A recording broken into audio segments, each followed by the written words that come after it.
Nous allons prier le Seigneur pour le message de ce soir, afin que Dieu puisse nous parler et puisse nous oindre. Seigneur Dieu de gloire, au nom de Jésus-Christ de Nazareth, je demande ta grâce, je demande ton onction, je demande ta puissance, je demande la liberté de l'esprit. Et je prie, Père éternel, que tu bénisses les hommes et les femmes partout dans le monde qui vont suivre cette conférence. Impacte leur vie, transforme-les, révolutionne-les. Au nom de Jésus-Christ, j'ai ainsi prié. Amen. Je rends grâce à Dieu d'être au milieu de vous aujourd'hui. Pour ma part, c'est ma seconde fois de participer à cette conférence. Et je remercie le pasteur Grégory Toussaint ainsi que son épouse, maman Patricia, pour leur marque de confiance et leur invitation. Ainsi aussi, je salue tous les orateurs de cette conférence. Que Dieu vous bénisse et je crois qu'ensemble, nous allons faire un merveilleux travail. Et je bénis l'Église Tabernacle de gloire et je garde un bon souvenir de vous. L'un des souvenirs, c'est le premier jour où j'ai prêché, que le feu a commencé dans la salle, que les lampes commençaient à brûler. Au lieu de fuir, je vous ai vu en train d'invoquer le feu de Dieu contre le feu. Ça, j'oublierai jamais. Que Dieu vous bénisse pour votre soif et pour votre foi. Aujourd'hui, je vais parler des impacts d'une vie surnaturelle, les impacts d'une vie surnaturelle. Nous n'aurons qu'un seul texte, un seul passage, Matthieu 14, versets 22 à 33. Matthieu 14, 22 à 33. La Bible dit ceci: aussitôt après, il obligea les disciples à monter dans la barque et à passer avant lui de l'autre côté, pendant qu'il renverrait la foule. Quand il l'eut renvoyé, il monta sur la montagne pour prier à l'écart. Et comme le soir était venu, il était là seul. La barque, déjà au milieu de la mer, était battue par les flots, car le vent était contraire. À la 4e veille de la nuit, Jésus alla vers eux, marchant sur la mer. Quand les disciples le virent marcher sur la mer, ils furent troublés et dirent: c'est un fantôme. Et dans leur frayeur, ils poussèrent des cris. Jésus leur dit aussitôt: rassurez-vous, c'est moi, n'ayez pas peur. Pierre lui répondit: Seigneur, si c'est toi, ordonne que j'aille vers toi sur les eaux. Et il dit: viens. Pierre sortit de la barque et marcha sur les eaux pour aller vers Jésus. Mais voyant que le vent était fort, il eut peur. Et comme il commençait à enfoncer, il s'écria: Seigneur, sauve-moi. Aussitôt Jésus étendit la main, le saisit et lui dit: homme de peu de foi, pourquoi as-tu douté? Et ils montèrent dans la barque et le vent cessa. Ceux qui étaient dans la barque vinrent se prosterner devant Jésus et dire: tu es véritablement le Fils de Dieu. Les impacts d'une vie surnaturelle, les impacts d'une vie surnaturelle. Que veut dire impact? Impact, c'est conséquences, les résultats, les bénéfices, les choses qui accompagnent une vie surnaturelle. C'est qu'engendre une vie surnaturelle, les combats aussi qui accompagnent une vie surnaturelle, les impacts d'une vie surnaturelle, les combats qui accompagnent une vie surnaturelle, les bénéfices d'une vie surnaturelle, les conséquences, les fruits, les résultats d'une vie surnaturelle. Nous allons parler de cela. Et qu'est-ce que le surnaturel? Simplement, c'est ce qui est au-dessus du naturel, ce qui est au-delà du naturel, car il y a le naturel et l'au-dessus. Ce qui est au-dessus du naturel, c'est ce qui est appelé le surnaturel, c'est que tu ne vois pas, mais qui existe, c'est qui opère dans l'invisible, qu'on ne peut toucher, palper, mais qui est réel. surnaturel. Et dans le domaine du surnaturel, il y a le bon surnaturel, le surnaturel de Dieu, et il y a le mauvais surnaturel, le surnaturel du diable. Car vous devez savoir, il y a aussi le surnaturel satanique, démoniaque, ténébreux. Il y a aussi le surnaturel de Dieu. Et un grand exemple entre ces deux surnaturels, le surnaturel de Moïse et le surnaturel des magiciens d'Égypte. Moïse a changé son bâton en serpent et les magiciens d'Égypte également ont changé leur bâton en serpent. Et c'était la guerre des surnaturels et le serpent de Moïse a avalé les serpents des magiciens comme le surnaturel de Dieu est au-dessus du surnaturel du diable. Le surnaturel de l'Église est élevé au-dessus de la sorcellerie, de la magie, du vaudou, de toute puissance satanique. Le surnaturel en Jésus-Christ est plus grand, plus puissant que le surnaturel du diable, car jusqu'à aujourd'hui, mes frères et sœurs, les serpents des Égyptiens continuent à être avalés par le serpent de Moïse, et jusqu'aujourd'hui, la lumière est au-dessus des ténèbres, le surnaturel de Dieu. Et lorsque je parle des impacts du surnaturel, je parle des impacts du bon surnaturel, car il y a aussi le mauvais surnaturel. Et sachez déjà, mes frères et sœurs, que la vie chrétienne est surnaturelle. Il n'y a pas de vie chrétienne naturelle, car nous sommes sauvés surnaturellement, bénis surnaturellement. Jésus-Christ est venu sur la terre de manière surnaturelle. Il est né miraculeusement, il a grandi miraculeusement, il est mort ressuscité miraculeusement et il reviendra miraculeusement. Un enfant est entré miraculeusement dans le ventre d'une vierge afin de nous donner un salut miraculeux. Il n'y a pas de vie chrétienne sans le surnaturel, car dire même qu'on est chrétien, c'est dire qu'on est surnaturel, car si tu dis que tu es chrétien, donc tu es comme Christ, et un homme qui est comme Dieu est surnaturel. Il n'y a pas d'un côté la vie chrétienne et d'un autre côté le surnaturel, car la vie chrétienne est foncièrement et à 100% surnaturelle. Aujourd'hui, on pense que le surnaturel, c'est la dimension des pasteurs, la dimension des prophètes,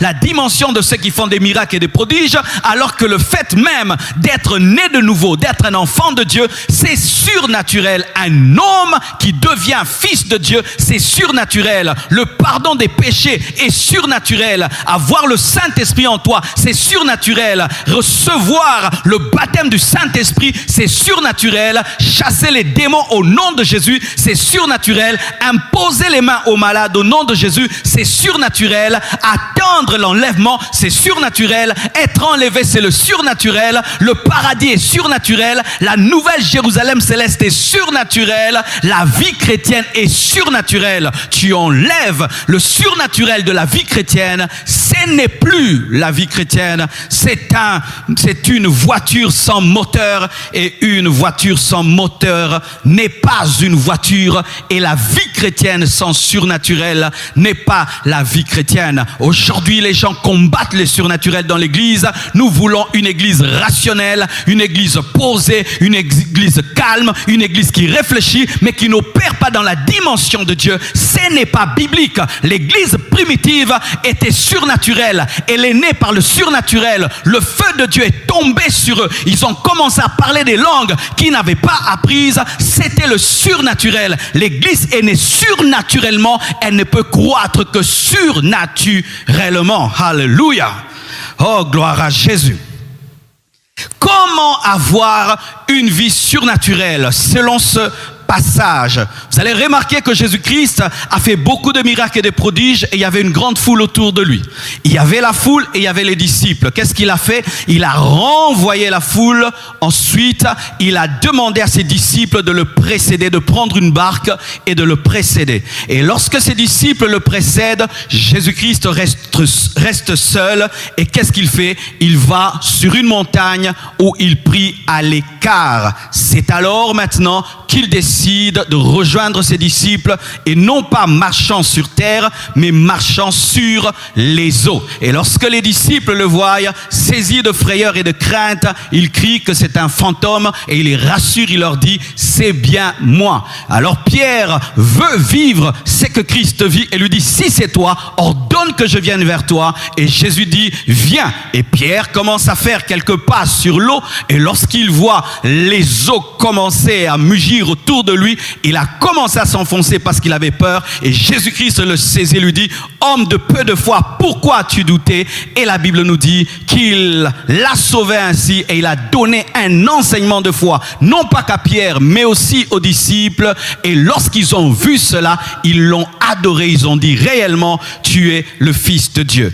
Comment avoir une vie surnaturelle? Une vie surnaturelle qui est symbolisée dans ce passage par le fait de marcher sur l'eau. Le fait de marcher sur l'eau. Les eaux symbolisent l'impossibilité, la maladie, les démons, les défis, les choses naturelles, les choses que l'homme ordinaire ne peut faire. C'est ça les eaux. Marcher sur les eaux, c'est marcher dans le surnaturel. C'est marcher sur l'impossibilité. C'est marcher au-dessus de tes défis, des blocages, des puissants de ténèbres. C'est dominer le péché qui domine tous les hommes. Comment arriver à marcher sur l'eau? Comment un homme peut-il marcher sur l'eau? Qu'est-ce que Jésus-Christ a fait avant de marcher sur l'eau? Qu'est-ce que Jésus-Christ a fait avant d'opérer dans le surnaturel? Beaucoup de gens aiment les résultats des autres, mais n'aiment pas chercher à connaître les secrets qui ont précédé la manifestation des résultats. Nous aimons voir Jésus-Christ marcher sur l'eau, mais nous ne voulons pas connaître ce qu'il a fait avant de marcher sur l'eau. Nous aimons voir les autres opérer dans le surnaturel, dans les miracles, dans les prodiges, dans les charismes, dans des choses impossibles à l'homme, mais nous ne voulons pas découvrir qu'est-ce qui a produit et engendré cette dimension. Avant que Jésus-Christ ne marche sur l'eau et que des disciples puissent le voir et puissent dire réellement tu es Fils de Dieu, voici ce qu'il a fait, il est resté seul. La Bible nous dit, il restait seul, il resta seul, il renvoya la foule, ensuite il resta seul. La solitude, l'intimité avec Dieu. Tu ne peux jamais opérer dans le surnaturel sans avoir une intimité avec Dieu. Tu ne peux jamais opérer dans le surnaturel sans avoir une intimité avec le Saint-Esprit. Tu ne peux jamais opérer dans le surnaturel sans accepter des moments de solitude où tu n'es pas avec ta femme, tu n'es pas avec tes enfants, tu n'es pas avec ton téléphone, tu n'es pas avec ton laptop, où tu es seul avec Dieu. Le problème, c'est que les hommes modernes ne supportent plus la solitude. Ils ont toujours leur téléphone avec eux, mais ils veulent des grandes choses. Ils veulent expérimenter la puissance de Dieu. Ils sont tout le temps avec les hommes et ils n'ont pas des moments de solitude où ils sont en communion, en intimité avec le Saint-Esprit. C'est pourquoi ta vie est naturelle alors que tu es chrétien. C'est pourquoi ta vie chrétienne est basique alors que le surnaturel est à ta disposition. C'est parce que tu aimes tellement la compagnie de Pierre, de Jean, de tous tes disciples, alors que des fois tu dois te séparer de tous, te séparer de la foule et te tenir seul devant Dieu. Cher homme de Dieu, il y a un temps pour être devant la foule, mais il y a un temps pour renvoyer la foule. Cher homme de Dieu, il y a un temps pour enseigner les disciples. Il y a un temps aussi pour dire aux disciples, prenez la barque, précédez-moi. Mais ton problème, c'est que tu es tout le temps avec les disciples, tout le temps avec la foule, tout le temps avec tes amis, tout le temps avec ton téléphone, tout le temps avec quelqu'un, ta femme, tes enfants. Tu n'as pas des moments pour être seul.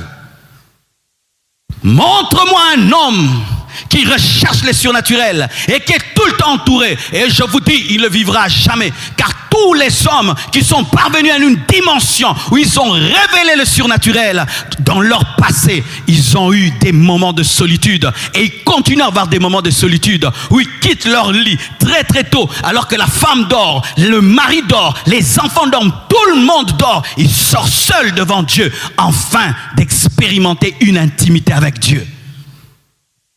Il y a des choses que tu ne feras jamais en étant entouré. C'est pourquoi même lorsque Abraham devait recevoir la révélation de Jéhovah Jireh, il a dit aux serviteurs de rester au bas de la montagne et il est monté seul avec Isaac au sommet de la montagne, car il y a des choses qu'on ne fait que seul.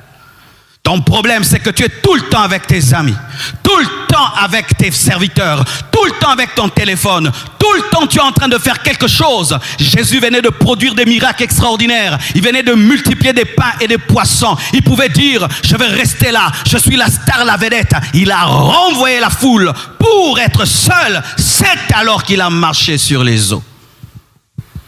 Tu aimes des choses grandes, mais tu n'aimes pas payer le prix de la solitude. Tu aimes des choses extraordinaires, mais tu n'aimes pas renvoyer la foule et renvoyer les disciples pour être seul. Quelle est la dernière fois que tu étais seul devant Dieu pendant des heures et des heures? Quelle est la dernière fois que tu étais seul devant Dieu, où ton téléphone était éteint? Des hommes qui sont incapables, même dans les moments de prière, d'éteindre leur téléphone, mais s'attendent à avoir une forte onction, de vivre des miracles et des prodiges. Cela ne t'arrivera pas. Tu dois payer le prix de la solitude. Il est resté seul.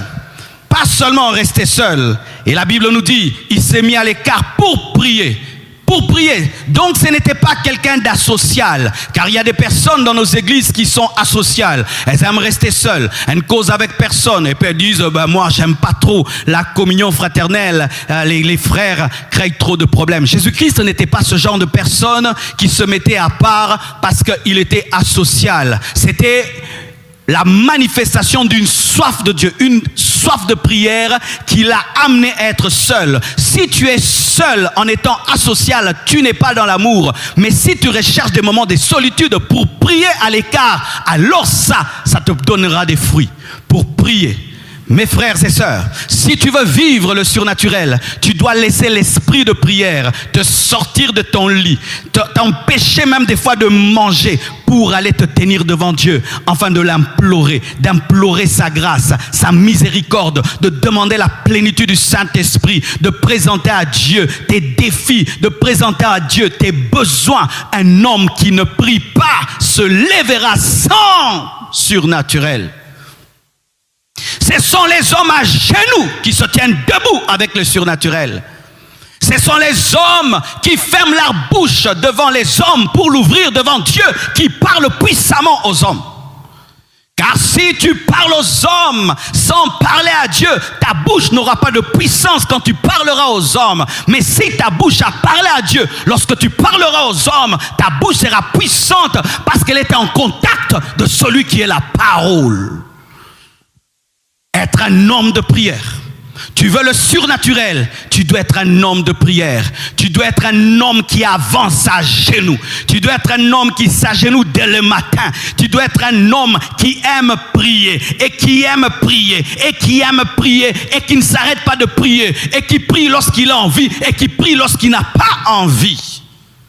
Tous les hommes qui ont expérimenté le surnaturel ont été des hommes de prière, qui ont prié des mois, qui ont prié des années, qui ont prié des heures, jusqu'à ce que la voûte céleste s'est ouverte et la puissance de Dieu est tombée sur eux.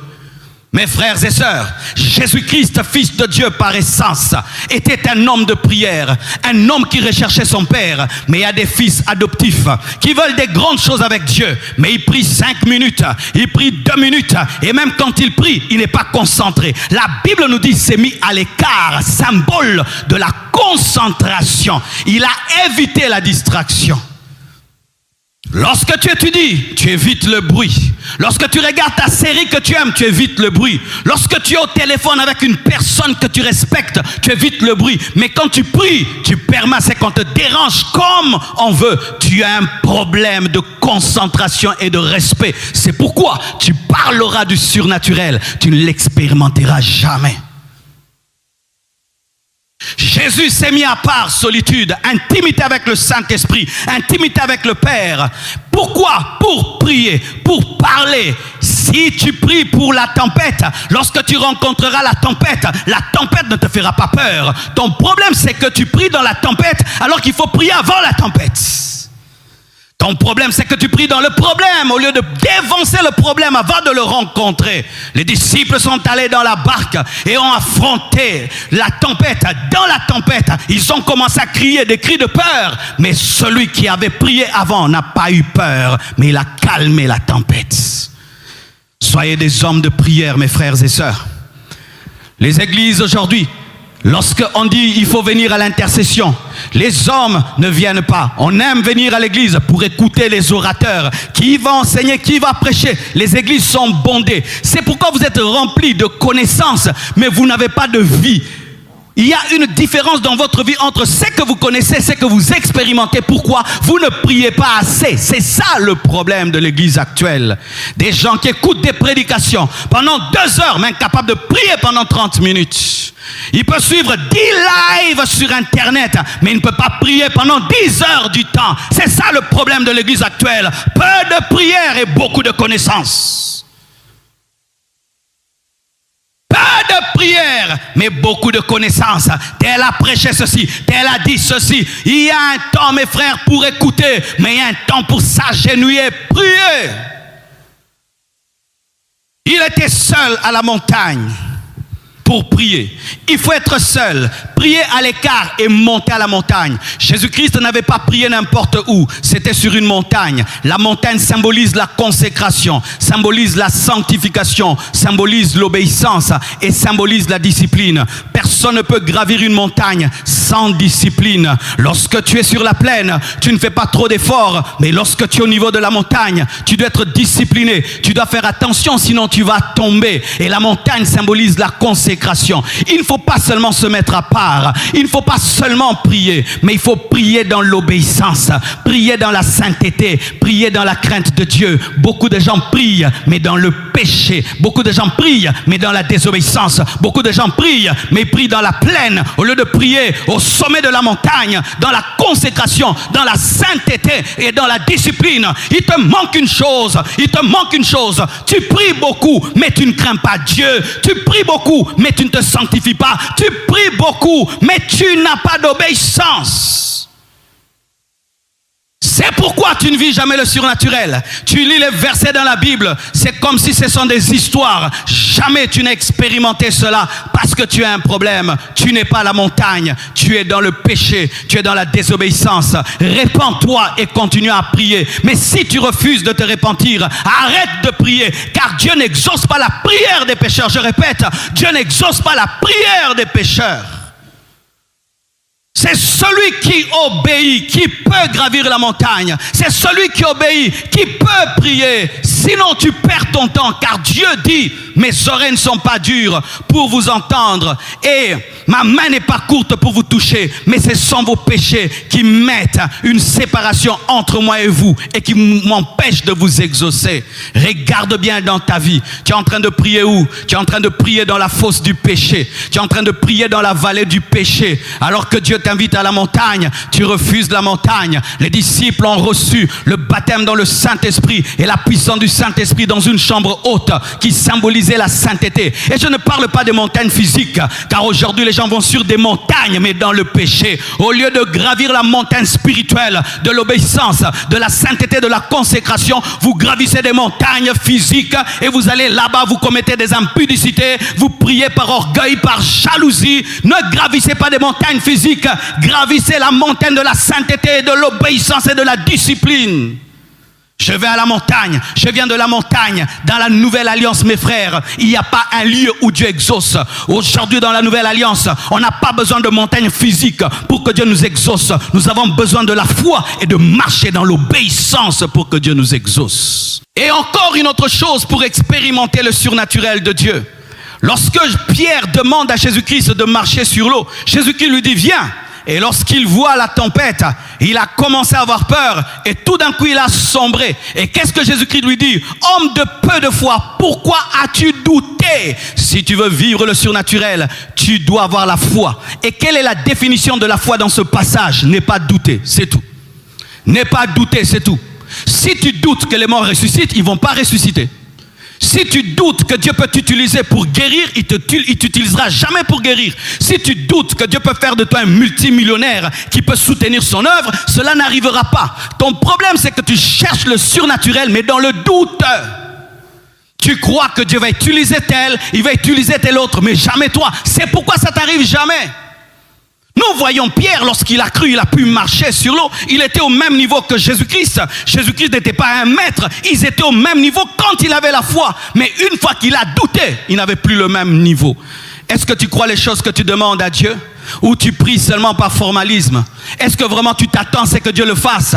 Beaucoup de gens demandent, je vais marcher sur l'eau, mais ils ne croient pas. Ils ne croient pas que Dieu peut le faire. Est-ce que tu crois que réellement Dieu peut te donner des enfants après 12 ans de mariage? Est-ce que tu crois que Dieu peut te guérir de cette maladie malgré le pronostic des médecins? Est-ce que tu crois que Dieu est capable de bouleverser ta vie cette année malgré cette pandémie? Est-ce que tu crois? Si tu doutes, tu ne crois pas. Là où il y a le doute, il n'y a pas la foi. Là où il y a le doute, il n'y a pas la foi. Si tu veux vivre le surnaturel, tu dois avoir une intimité avec Dieu, une intimité avec Jésus, une intimité avec le Saint-Esprit. Tu dois être un homme de prière et tu dois prier dans l'obéissance, la montagne. Mais tu ne dois pas douter. Tu ne dois pas douter. Si tu crois, tu verras. Mais si tu doutes, tu ne verras pas. Pierre s'est enfoncé parce qu'il doutait. Et ta vie s'enfonce parce que tu es rempli de doutes.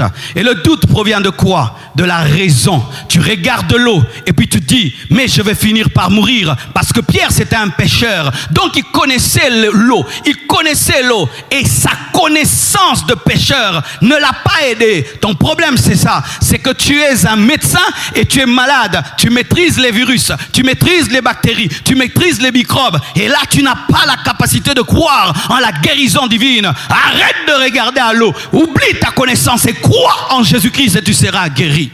Alléluia. La foi. Et encore, il faut marcher. La Bible dit ceci. À la 4e veille de la nuit, Jésus alla vers eux, marchant sur la mer. Tu peux avoir l'intimité. Tu peux prier. Tu peux obéir. Tu peux avoir la foi. Mais il y a une autre chose que tu dois faire. Tu dois aller et marcher. Parce que Jésus-Christ, au sommet de la montagne, était dans l'intimité. Il était dans la solitude. Il était dans la communion. Il était dans la foi. Mais il devait maintenant agir. Il devait mettre le pied dans l'eau. Il devait aller vers le rivage. Il devait faire sa part. Il faut aller et il faut marcher. Il faut aller et il faut marcher. Pourquoi? Parce que dans ta destinée surnaturelle, il y a la part de Dieu et il y a ta part. Et ta part, c'est d'aller et de marcher. L'eau t'attend. Attends que tu viennes marcher. Mais tu ne vas pas quitter le sommet de la montagne comme Superman et te retrouver sur l'eau. Non, tu dois descendre de la montagne et tu dois marcher vers l'eau pour que tu vives le miracle. Tu dois investir pour vivre la richesse. Tu dois évangéliser pour voir les âmes être guéries. Tu dois imposer les mains pour que les malades soient guéris. Tu dois ouvrir la bouche pour prophétiser. Tu dois investir pour récolter. Il y a ta part. Tu dois étudier pour que Dieu te donne un diplôme. Le problème des chrétiens, ils veulent le surnaturel, mais ils ne veulent pas aller, ils ne veulent pas marcher. Dieu va tout faire, Dieu va tout faire, Dieu va tout faire. Non, non, non, ce sont les pieds de Pierre qui ont marché sur l'eau. Ce n'était pas les pieds de Jésus, et c'était les pieds de Jésus qui avaient marché sur l'eau. Ce n'était pas les pieds du Père. Tu dois marcher, tu dois faire ta part. En train d'attendre le surnaturel, mais dans la paresse. En train d'attendre le surnaturel, les bras croisés. En train d'attendre de marcher sur l'eau, comme des paralytiques, alors que tu as des jambes. Combien de gens jusqu'à leur mort, vous ne vivrez jamais ce que Dieu vous a promis parce que vous avez oublié que vous devez marcher. Vous devez aller vers vos défis. Vous devez aller vers Goliath. Vous devez affronter Goliath. Vous devez tourner Jéricho. Vous devez utiliser vos pieds. Dieu t'a appelé à un ministère pastoral, mais tu ne veux pas travailler la parole. Comment tu vas bien prêcher? Dieu t'a appelé à être évangéliste, mais tu n'aimes pas aller vers les âmes perdues. Comment tu vas vivre les miracles? Dieu t'appelle à toucher les sommets, mais tu n'aimes pas t'instruire et t'éduquer. Comment Dieu le fera? Tu dois aller et tu dois marcher. La part de l'homme. Et lorsque tu auras fait toutes ces choses, Dieu maintenant va faire sa part, la part la plus compliquée. La chose la plus difficile, il va changer l'eau en bitume, il va changer l'eau en goudron, il va changer l'eau en asphalte, il va changer l'eau en chemin, en route. Ça c'est sa part. Nous faisons les choses faciles, mais Dieu fera les choses difficiles. Nous faisons des choses faciles, mais Dieu fera la chose difficile. Fais ta part et Dieu fera la sienne. Fais ta part et Dieu fera la sienne. Tu attends le surnaturel, fais ta part et Dieu accomplira sa part. Alléluia. Les impacts du surnaturel. Voici ce qui va arriver lorsque le surnaturel va commencer dans ta vie. Et j'aimerais te prévenir. Vous savez, nous, on ne nous a pas trop prévenus de ce que le surnaturel allait amener. On s'attendait au surnaturel, mais on ne nous avait pas dit tout ce qui allait venir. Et je préfère te dire toute la vérité. Lorsque Jésus-Christ est en train de prier au sommet de la montagne, et qu'il est en train de se consacrer au sommet de la montagne, et qu'il est seul au sommet de la montagne, oh, il ne pouvait savoir dans sa dimension humaine, il ne pouvait savoir, mais dans sa dimension divine, il le savait. Mais pour ta part, lorsque tu es en train de chercher Dieu et tu te sanctifies, tu marches dans la crainte de Dieu, tu recherches l'intimité avec le Saint-Esprit et tu crois que Dieu fera des grandes choses dans ta vie, il y a une chose que tu ne sais pas, c'est que lorsque tu vas commencer à marcher sur le surnaturel, il y a des hommes qui vont t'appeler fantôme, il y a des hommes qui vont t'appeler magicien, il y a des hommes qui vont t'appeler occultiste, il y a des gens qui vont commencer à t'appeler faussaire, alors que tu es en train de vivre une promesse de Dieu. Alors que tu viens de la montagne, de la sainteté, de la crainte de Dieu, mais des ignorants vont dire que tu viens de la maison du diable, que cette montagne n'était pas une montagne de sainteté, c'était une montagne satanique. Voici les choses qui arrivent, des calomnies, des calomnies. Lorsque tu vas commencer à opérer dans le surnaturel, on t'appellera magicien par les ignorants, par les religieux qui sont habitués à des choses qu'ils maîtrisent, alors que Dieu opère dans des choses qui choquent l'intelligence. Les gens vont dire que tu chasses les démons par Belzéboul. Les gens vont dire que tu amènes une nouvelle doctrine. Pourquoi? Ils sont habitués à ce que l'homme ne marche pas sur l'eau. Et si toi tu marches sur l'eau, tu amènes la différence, tu seras calomnié. Le surnaturel amène des calomnies dans la vie des hommes naturels, dans la vie des religieux, dans la vie des ignorants. Le surnaturel effraie les religieux. Ils ont poussé des cris et ils ont dit qu'il était fantôme. Le surnaturel amènera les hommes à t'insulter, à te traiter de fantôme, de magicien, de voleur. On dira des choses, on dira même que tu es fou parce que tu crois en un Dieu invisible. Le surnaturel amènera les incrédules à être effrayés. Et aussi, le surnaturel fera que tu sois au-dessus de la mêlée. Alléluia. Le surnaturel fera que tu seras au-dessus de la mêlée. Ce qui effraie les autres ne t'effrayera pas. Pendant que tremble devant la pandémie, toi tu n'auras pas peur de la pandémie. Il n'a même pas peur de mourir parce qu'il sait que s'il meurt, il ira au paradis. Un homme surnaturel, alors que les flots sont en train d'effrayer Pierre, lui n'est pas effrayé. C'est ça les bénéfices, les impacts du surnaturel. Les impacts du surnaturel, Dieu fera de toi un modèle. Car Pierre, lorsqu'il a vu Jésus-Christ marcher sur l'eau, il a dit, je veux aussi marcher comme toi. Les hommes vont t'imiter, ils voudront parler comme toi, marcher comme toi, vivre la vie que tu vis avec Dieu. Dieu fera de toi un leader, un enseignant de la foi, un enseignant de la vie surnaturelle. Car lorsque Pierre est tombé, lorsque Pierre a commencé à s'enfoncer, Jésus est venu l'enseigner la foi. Il ne faut pas douter, il faut croire. Dieu va faire de toi un professeur de la foi, un professeur de la communion avec le Saint-Esprit, un professeur de la sanctification, un professeur de la marche avec Dieu, comme Jésus-Christ l'est devenu pour Pierre. Alléluia. Et il y a une chose que j'aime dans ce passage, c'est que ces mêmes personnes qui ont appelé Jésus-Christ fantôme ont dit, nous voyons que tu es le Fils de Dieu, et ils ont commencé à l'adorer. Toi, tu ne seras pas adoré parce que tu n'es pas Jésus, mais tu seras respecté. Ceux qui t'ont appelé fantôme, demain vont t'appeler homme de Dieu. Ceux qui t'ont appelé fantôme vont t'appeler fils de Dieu. Ceux qui t'ont appelé sorcier vont dire, tu es un homme de prière. Ce n'est qu'une question de temps, mais persévère et continue dans la dimension surnaturelle. Et ceux qui t'appellent fantôme aujourd'hui vont dire, tu es réellement un enfant de Dieu, tu es réellement un serviteur de Dieu. Et j'aimerais vraiment parler aux serviteurs de Dieu. Aujourd'hui, il y a un très grand combat contre les hommes de Dieu qui émergent, contre les hommes de Dieu qui percent, contre les hommes de Dieu qui se différencient, en dépit des temps et des circonstances, qui continuent à percer. Et on les appelle des fantômes, des magiciens, des occultistes. Continue ta route, continue à marcher sur l'eau. Ils finiront par changer d'avis. Et ceux qui t'ont appelé fantôme vont dire que tu es fils de Dieu, que tu es serviteur de Dieu. Continue la route et continue à engendrer des disciples du surnaturel, des disciples de Jésus-Christ, des disciples de la foi, des disciples de la prière. Jésus-Christ a transformé ces hommes qui l'ont appelé fantôme et ils ont reconnu qu'il était le Fils de Dieu. Les bénéfices et les impacts de la vie surnaturelle. Alléluia. Et aussi, mes frères et sœurs, nous voyons que lorsque tu vis des tels combats parce que tu opères dans le surnaturel, il faudrait que tu fasses trois choses. Tu dois affirmer ce que tu es et ce que tu as, et tu dois défendre ta dimension surnaturelle.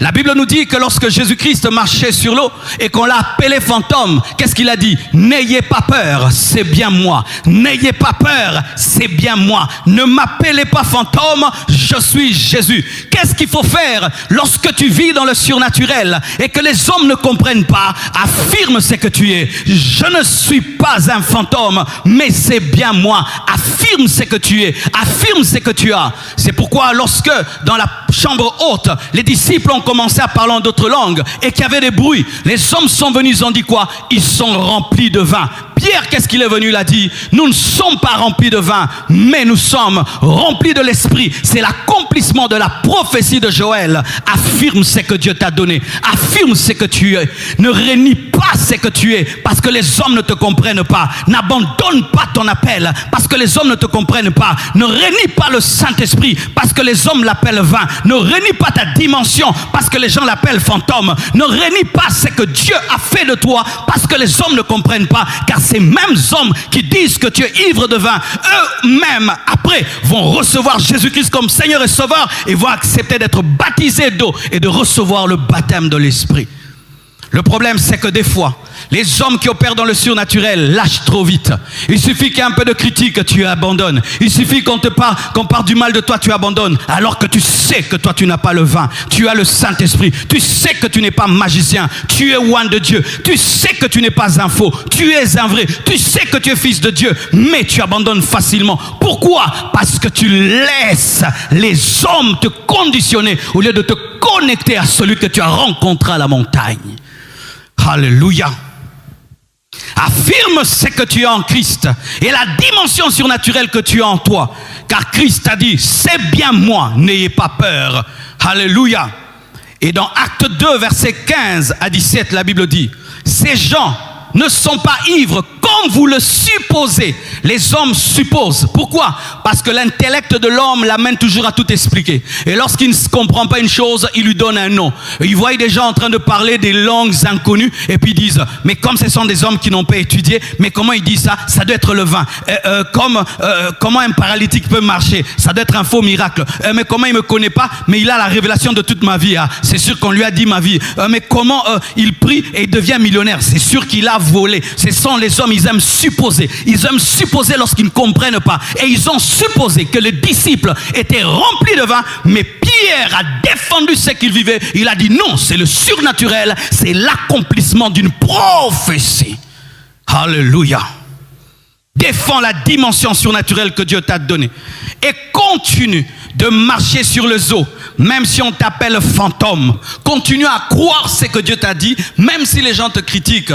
Continue à confesser ta foi, même si autour de toi, les gens se moquent de toi. Lorsque Lot a reçu la révélation de l'arche, on l'a traité de fou par ses contemporains, mais il a continue à bâtir l'arche, continue à construire l'arche, continue à construire l'arche, continue à construire l'arche, même si on se moque de toi, même si on t'appelle fou, continue à t'appeler Abraham, même si on dit que tu n'as pas d'enfant, mais tu t'es donné un grand nom, continue. Ce sont les hommes qui continuent de marcher sur l'eau, qui finissent par avoir des disciples du surnaturel. Ce sont les hommes qui continuent à affirmer et à confirmer ce que Dieu leur a donné, qui finissent par être respectés, comme les disciples ont fini par dire à celui qu'ils ont appelé fantôme, tu es bien le Fils de Dieu. Affirme ton identité, affirme ta dimension, affirme la révélation que tu as reçue de Dieu, même si les hommes ne te comprennent pas. En dépit de ce temps où l'homme devient de plus en plus incrédule, athée et pervers, le monde devient de plus en plus pervers.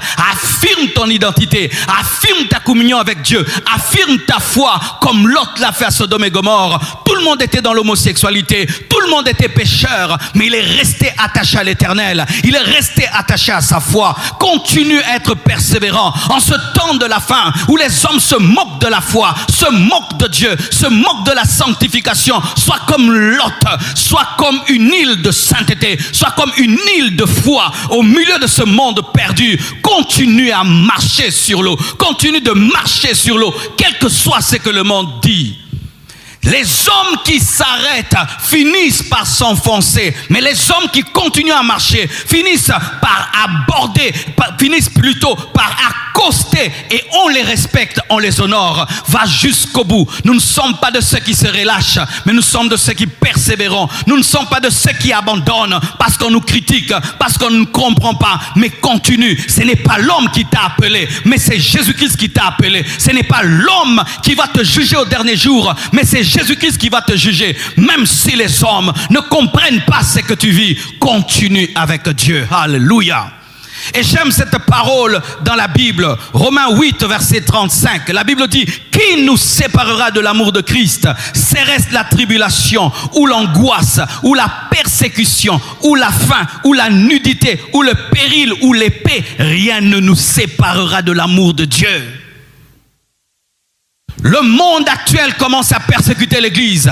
Et beaucoup de chrétiens qui pensaient que la vie chrétienne n'était faite que de confort commencent à abandonner. Certains même abandonnent parce que les églises sont fermées. Ils ne pouvaient s'attendre qu'un jour les églises soient fermées. Mais ceux qui connaissent Dieu ne seront jamais arrêtés par le confinement, ni par le déconfinement, ni par le reconfinement. Rien de cela ne pourra les toucher. Qu'on confine le monde, qu'on le déconfine, qu'on le reconfine encore, ces personnes seront toujours attachées à Dieu. Lorsque tu as goûté au surnaturel, lorsque tu as goûté à Jésus-Christ, rien ne peut plus te séparer de son amour. Que le monde devienne de plus en plus athée, incrédule et s'oppose à l'église de Dieu, rien ne pourra te séparer. Nous sommes en un temps où les chrétiens doivent être persévérants, doivent être déterminé, quel que soit ce que les hommes disent. Aujourd'hui on se moque de la foi, aujourd'hui on se moque des hommes qui prient. Prier est devenu une honte, s'attendre à un Dieu invisible est devenu une honte. Même dire Jésus-Christ, de moins en moins les gens disent Jésus-Christ. On parle de l'univers, on parle d'une puissance, mais dire Jésus-Christ, les hommes ne veulent même plus entendre, même dans les prédications, parler de Jésus-Christ, mais parle de Jésus-Christ. Alléluia. Un homme qui vit en intimité avec Jésus-Christ est surnaturel. Un homme qui vit en intimité avec le Saint-Esprit est surnaturel. Que les hommes ne t'amènent pas à devenir naturel, à devenir comme eux. Sois comme Lot. Garde ta foi, même si tout le monde est perdu. Sois comme Abraham. Garde ton nom, même si tu n'as pas encore d'enfant. Sois comme Abraham. Garde la promesse de Dieu, même si elle ne s'accomplit pas encore. Et un jour, tu auras Isaac. Un jour, tu auras David. Un jour, tu auras Joseph. Un jour, tu auras Jésus-Christ de Nazareth. Alléluia. Hébreux 10, verset 38 nous dit, et mon juste vivra par la foi. Mais s'il se retire, mon âme ne prendra pas plaisir en lui. Lorsque Pierre a perdu la foi, il a commencé à sombrer. C'est la foi qui te permet de marcher sur les eaux. C'est la foi qui te permet de marcher avec Dieu. C'est la foi qui te permet d'opérer dans l'impossible. C'est la foi qui te permet de dominer tes défis, de vaincre les puissants des ténèbres. Mais une fois que le juste se retire de la foi, l'âme de Dieu ne prend plus plaisir en lui. Le maquillage spirituel que nous devons présenter devant Dieu Dieu, c'est la foi. La foi, c'est notre beauté spirituelle. Une fois que l'Église perd la foi dans l'invisible, la foi dans le surnaturel, c'est une Église que Dieu n'aime pas. Quelles que soient les avancées technologiques, nous devons rester bibliques et continuer à croire en la guérison par l'imposition des mains. Quelles que soient les prouesses de la médecine actuelle, l'Église doit continuer à croire que Dieu aussi guérit les malades. Mais aujourd'hui, nous avons des chrétiens qui croient plus en la médecine, plus aux médecins qu'en la puissance de Dieu. Nous devons demeurer dans la foi, car il y a des maladies que les médecins ne guériront pas. Il y a des problèmes que l'homme ne pourra résoudre, que le gouvernement ne peut résoudre, que les scientifiques ne pourront résoudre, mais que seul Jésus-Christ de Nazareth peut résoudre. Nous devons garder la foi dans le surnaturel. Nous ne sommes pas de ceux qui se retirent pour se perdre, mais de ceux qui ont la foi pour sauver leur âme. La Bible dit, celui qui persévérera jusqu'à la fin sera sauvé. C'est bien de croire en Jésus-Christ et de marcher avec un Dieu invisible. Tu l'as donné ta vie et tu as abandonné des choses que tu vois pour quelqu'un que tu ne vois pas. C'est extraordinaire qu'un jour tu aies tout abandonné pour celui que tu ne vois pas. Mais si tu ne persévères pas, si tu ne continues pas, si tu abandonnes, parce que le mystère de l'iniquité est en train de croître, parce que le péché est en train de croître, parce que l'incrédulité est en train de croître, parce qu'on se moque de toi, parce qu'on t'appelle fantôme, ce sera comme si tu n'as jamais marché sur l'eau. Alléluia. Imaginez, mes frères et sœurs, si jamais Pierre n'était ressorti de l'eau et que Jésus-Christ ne l'avait pas sauvé, qui aurait raconté quand même cette prouesse qu'il avait faite que de marcher sur l'eau? Et si tu commences avec Christ et tu crois dans le surnaturel, tu crois en un Dieu invisible, tu crois au Saint-Esprit, tu crois en la vie éternelle, mais un jour tu abandonnes, ce sera comme si tu n'as jamais cru. J'aimerais parler à tous les chrétiens qui, en ce temps de la fin, sont en train d'abandonner la foi, de retourner dans le monde, de retourner dans la raison, de retourner dans l'incrédulité, de retourner dans le doute, alors que vous aviez eu la foi, mais aujourd'hui vous êtes dans le doute à cause de tous les morts, à cause de cette pandémie, à cause de la situation actuelle du monde. Vous avez perdu la foi. Relevez-vous et la main de Jésus-Christ est toujours disponible comme elle a été pour Pierre. Oh, vous tous qui avez été déchus de votre foi et vous êtes en train de sombrer, ton entreprise a fermé.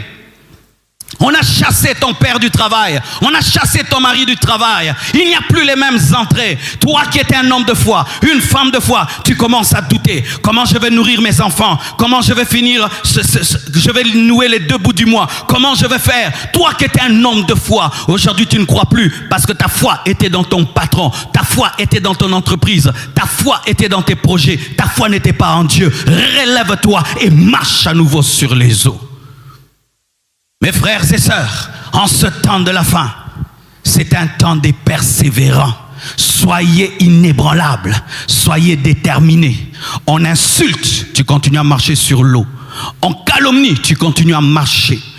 On continue à t'insulter, tu continues à marcher. Ils arrêtent d'insulter, tu continues à marcher. On diffame, tu continues à marcher. On t'appelle fantôme, tu continues à marcher. On dit fils de Dieu, tu continues à marcher jusqu'à ce que tu atteindras la nouvelle Jérusalem céleste, jusqu'à ta mort, jusqu'à l'enlèvement. Persévère, va jusqu'au bout.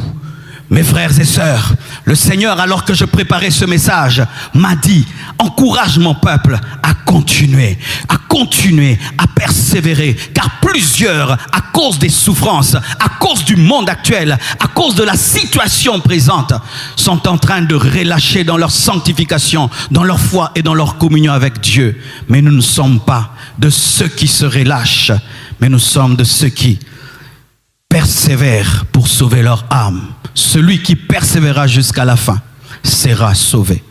Ainsi, je termine mon intervention en parlant à tous les chrétiens qui ont rétrogradé pendant ces temps de confinement, pendant ce temps de pandémie, parce qu'il n'y avait plus de culte à l'église, parce qu'il n'y avait plus moyen de rencontrer le pasteur. Répentez-vous, vous n'avez pas reçu l'église comme Seigneur et Sauveur, vous n'avez pas reçu vos pasteurs comme Seigneur et Sauveur, vous avez reçu Jésus-Christ, et Jésus-Christ n'est pas confiné, Jésus-Christ est toujours disponible, mais vous êtes éloigné de Dieu à cause du coronavirus. Vous êtes éloigné de Dieu à cause du confinement, à cause de la fermeture des églises. Vous avez arrêté de prier, vous avez arrêté d'adorer, vous avez arrêté de servir Dieu alors qu'il est présent dans vos maisons.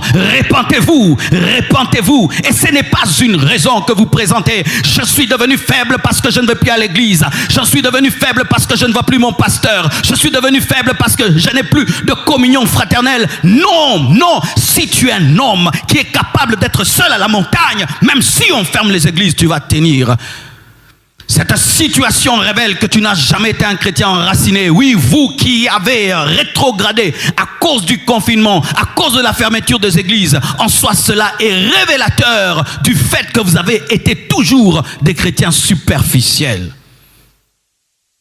Un chrétien qui était persévérant dans la parole, dans la sainteté avant le confinement, tiendra. Mais si tu étais dépendant de l'église, dépendant des frères et sœurs, dépendant de la communion fraternelle, cela a révélé que tu étais fragile. Répands-toi et reviens à Dieu, car nous sommes appelés, pas seulement à croire, mais appelés à continuer, à persévérer jusqu'à notre mort. Le surnaturel de Dieu t'apportera la bénédiction. Le surnaturel de Dieu t'apportera des combats. Mais toi, fais ceci. Continue, persévère, va jusqu'au bout. Que Dieu te bénisse abondamment. Alléluia. Nous allons prier le Seigneur et je vous prie partout où vous êtes. Tu vas entrer en toi-même et pose-toi cette question. Tu veux le surnaturel?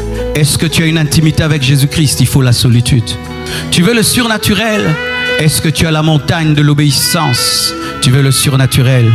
Est-ce que tu as une vie de prière? Tu veux le surnaturel? Est-ce que tu as la foi? Tu veux le surnaturel? Est-ce que tu as agi, tu as marché, tu as fait ta part? Et à vous tous qui vivez le surnaturel et vous êtes persécutés, est-ce que tu as commencé à te lasser, à te fatiguer parce qu'on t'insulte, parce qu'on te traite de tous les noms? Le Seigneur te dit de tenir ferme. Ô Dieu de gloire, je prie aussi pour tous ceux qui ont rétrogradé, pour tous ceux qui sont rentrés en arrière, tous ceux qui ont été déchus de leur foi à cause de la situation présente, qui ont commencé à faire comme tout le monde. Ô Père éternel, étends ta main. Relève tes enfants, relève tes serviteurs, relève toutes les personnes qui ont été touchées, affectées, impacté par cette situation. Je demande, Père éternel, un regain de foi, un regain de prière et d'adoration par le Saint-Esprit. Saint-Esprit de Dieu, je te prie d'aider cet homme, d'aider cette femme qui a perdu son audace, qui a perdu son identité, qui a commencé à douter, Seigneur, et même à haïr ce que tu as déposé. Je te prie, Père éternel, de te révéler. Je prie que tu entres dans la vie de celui qui est loin de toi, qui aimerait marcher sur les eaux du péché, les eaux du monde, mais qui n'a pas le pouvoir et la puissance. Jésus-Christ entre dans sa vie. Sauve-le. Je prie pour tous les malades qui croient que par l'imposition de mains, ils peuvent recevoir des miracles. Seigneur Dieu, quiconque suivra cette vidéo et qui est malade, je prie, Père éternel, mon Dieu, qu'un miracle lui arrive au nom de Jésus-Christ. Là où tu es, qu'un miracle t'arrive au nom de Jésus-Christ. Là où tu es, qu'un miracle t'arrive au nom de Jésus-Christ. Je prie, Père, pour tous ceux qui ont des problèmes financiers, matériels, qu'un miracle leur arrive au nom de Jésus-Christ de Nazareth. Je prie pour tous ceux qui ont des problèmes dans leur maison, dans leur foyer, qu'un miracle leur arrive au nom de Jésus-Christ de Nazareth. Je prie, Seigneur, pour tous ceux qui désirent te servir dans le surnaturel, dans la puissance, qu'un miracle les arrive au nom de Jésus-Christ de Nazareth.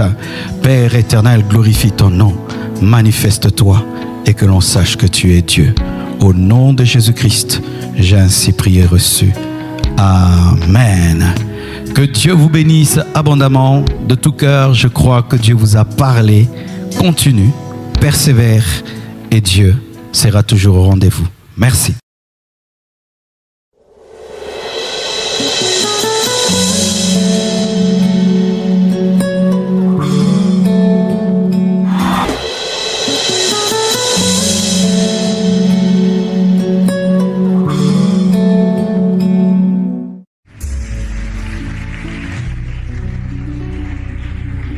Bonsoir à chacun de vous. Soyez les bienvenus dans la présence de Dieu ce soir encore. Alléluia.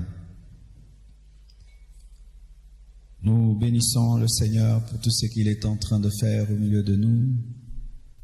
Et je crois que plusieurs déjà sont en train d'expérimenter des exaucements. Qui a déjà expérimenté l'exaucement? Alléluia. Et sache que Dieu va ajouter, car il n'est pas fatigué de te bénir. Alléluia. Ma jambe maintenant va mieux. Amen. Et que Dieu bénisse tous ceux qui ont prié pour nous. Dieu, c'est un muscle qui avait besoin de se reposer. Je salue tous nos bien-aimés qui nous suivent sur Internet. Merci pour votre soutien et nous sommes dans la joie très encouragés de vous savoir très nombreux de par le monde. Nous sommes en train d'enseigner sur comment jeûner. Précédemment, j'ai dit que pour jeûner, il faut jeûner dans la foi. Tu dois ajouter l'ingrédient foi dans ton jeûne pour que ton jeûne soit efficace. Sinon, tu es en train de perdre ton temps. De deux, quand tu jeûnes, tu dois jeûner dans l'amour. Et dimanche, nous allons donner le go pour la boutique du cœur. Donc, pas le dimanche 3, le dimanche 10 février. Chacun de nous va porter des vêtements, des chaussures, des choses que tu aimes, que tu vas offrir et que nous allons offrir à certains au milieu de nous. Et s'il n'y en a pas, même à d'autres personnes. Mais n'oubliez pas d'agir dans l'amour pendant ce jeûne, d'exercer l'hospitalité, le pardon, la miséricorde, la bonté, le partage. Amen. Donc le 10 février, chacun de nous le dimanche apportera une offrande en vêtements, en chaussures pour quelqu'un. Amen. Et tu peux aussi même offrir des vêtements à quelqu'un qui en a par amour. Amen. Ce n'est pas toujours qu'il faut donner à celui qui n'en a pas. Tu peux donner aussi à quelqu'un qui en a mais que tu aimes. Amen. Il faut jeûner dans l'amour. Troisièmement, il faut jeûner dans la sanctification. Sans la sanctification, personne ne verra Dieu. Le jeûne n'est pas un fétiche qui fait marcher Dieu. Si tu jeûnes dans le péché, malgré que tu as respecté les modalités, ton jeûne ne sera pas efficace. Prenez le temps de vous mettre en ordre avec Dieu, de vous repentir de tous vos péchés et de croître dans votre sanctification, sinon votre jeûne ne sera pas efficace. Il faut jeûner dans la prière. Dans la parole de Dieu, chaque fois que le jeûne est cité, il y a la prière qui est également citée. Ainsi, le jeûne et la prière sont des jumeaux qui vont ensemble. Un homme qui jeûne mais qui ne prend pas le temps de s'agenouiller, de se tenir devant Dieu pour lui présenter sa requête, également perd son temps. Quelle que soit la fatigue que vous ressentez, quel que soit le sommeil et tout ce qui vous empêche de prier, priez. Maximisez ces moments dans la prière. Tenons-nous debout pour ce soir. Nous sommes dans Daniel 10, verset 3. Daniel 10, verset 3. La Bible dit ceci. Je ne mangeai aucun mets délicat. Il n'entra ni viande ni vin dans ma bouche. Et je ne m'éloignis point jusqu'à ce que les 3 semaines fussent accomplies. Nous allons dans Matthieu 4, verset 1 jusqu'au verset 4. Matthieu 4, 1 à 4. Alors Jésus fut emmené par l'Esprit dans le désert pour être tenté par le diable. Après avoir jeûné 40 jours et 40 nuits, il eut faim. Le tentateur s'étant approché lui dit, « Si tu es le Fils de Dieu, ordonne que ces pierres deviennent des pains. » Jésus répondit, « Il est écrit, l'homme ne vivra pas de pain seulement, mais de toute parole qui sort de la bouche de Dieu. » Esther 4, versets 15 à 16.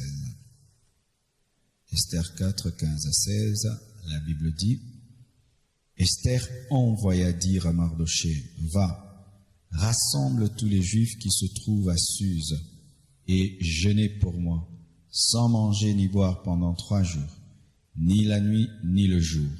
Moi aussi je jeûnerai de même avec mes servantes, puis j'entrerai chez le roi, malgré la loi, et si je dois périr, je périrai. » Asseyez-vous, s'il vous plaît. Cinquièmement, comment jeûner? Il faut jeûner dans le respect des modalités. Amen. Chaque jeûne a une modalité, un mode d'emploi, une manière de faire. Il y a des jeûnes comme celui de Daniel, où pendant 21 jours, il n'a pas pris des choses délicates, pas de viande, pas de vin, rien de bon, et où il ne se oignait même pas d'huile sur sa peau. Donc, la modalité de ce jeûne, c'était pas d'huile, pas de choses délicates, pas des bonnes choses dans la bouche. Il pouvait manger, il pouvait boire, mais ne pouvait pas prendre des bonnes choses. Et donc, si Daniel, dans son jeûne, s'était oint ou avait mangé quelque chose de bon, son jeûne serait brisé. Amen. Son jeûne serait brisé si seulement il avait pris un gâteau, si seulement il avait pris de la viande, si seulement il avait pris du vin, comme il le dit, si seulement il s'était oint, son jeûne serait brisé. C'était la direction de l'esprit. Je me souviens une fois, je suis allé à Goma pour prêcher la parole de Dieu. C'est la première fois que Dieu m'ait demandé cela. Je devais prier le soir, un vendredi je crois, pour les malades. Et quand j'ai voulu me préparer en prière pour le service de guérison et de miracle, Dieu m'a dit de ne pas boire, de ne pas manger. Il m'a même dit de ne pas me laver. Vous imaginez ça? De ne pas me oindre, de ne pas me parfumer. Je suis allé prêcher ce jour-là, vraiment comme un sauvage. Mais j'étais bien habillé, mais moi-même je savais que vraiment là, il y a eu des miracles, des prodiges. Donc si je n'avais pas obéi à la direction divine, j'allais être dans la désobéissance et j'ai vu beaucoup de choses. Mais c'est pas que c'est devenu une doctrine où à chaque fois que je dois faire un service de puissance, je ne dois pas boire, manger ou rien. C'était la direction de ce jour-là. Dieu a voulu tester mon obéissance. Pour ceux qui disent, est-ce que Dieu peut demander ça? Je pose toujours la question, est-ce que dans le désert, Jésus se lavait? Est-ce que dans le désert, Jésus se oignait d'huile? Est-ce que dans le désert, Jésus-Christ brossait les dents? Est-ce que au sommet de la montagne, Moïse se lavait? Est-ce qu'au sommet de la montagne, Moïse se brossait les dents ou se oignait? Je ne pense pas qu'il le faisait. Amen.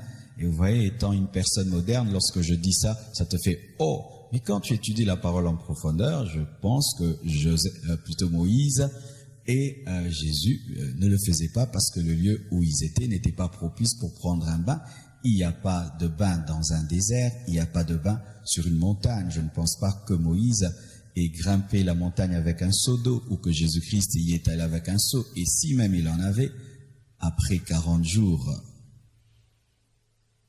Pour ceux qui jeûnent dans leur chambre et à la maison, ça vous paraît bizarre, mais il arrive des fois que Dieu t'attire à aller prier en forêt. Il y a des gens qui font des jeûnes de 7 jours en forêt et il n'y a pas d'eau, il n'y a rien du tout. Donc, et Dieu m'avait demandé cela et j'avais expérimenté la main de Dieu. C'était la modalité. Dans Matthieu 4, versets 1 à 4, il s'agit du jeûne de Jésus-Christ. La modalité, c'était ne pas manger. Il y a des débats théologiques sur le jeûne de Jésus. Certains disent qu'il n'a pas mangé pendant 40 jours, mais il a bu. Ils disent qu'il y avait des sources d'eau et tout le reste. Que ce soit qu'il ait mangé, qu'il n'ait pas mangé et qu'il n'ait pas bu ou qu'il n'ait pas seulement mangé, on va pas s'atteler sur ce débat-là, mais il y a une modalité pendant 40 jours, clairement, on dit qu'il n'a pas mangé. Donc, s'il suffisait seulement qu'il mange un tout petit peu, il allait briser son jeûne. La modalité de Jésus-Christ, c'était n'est pas manger.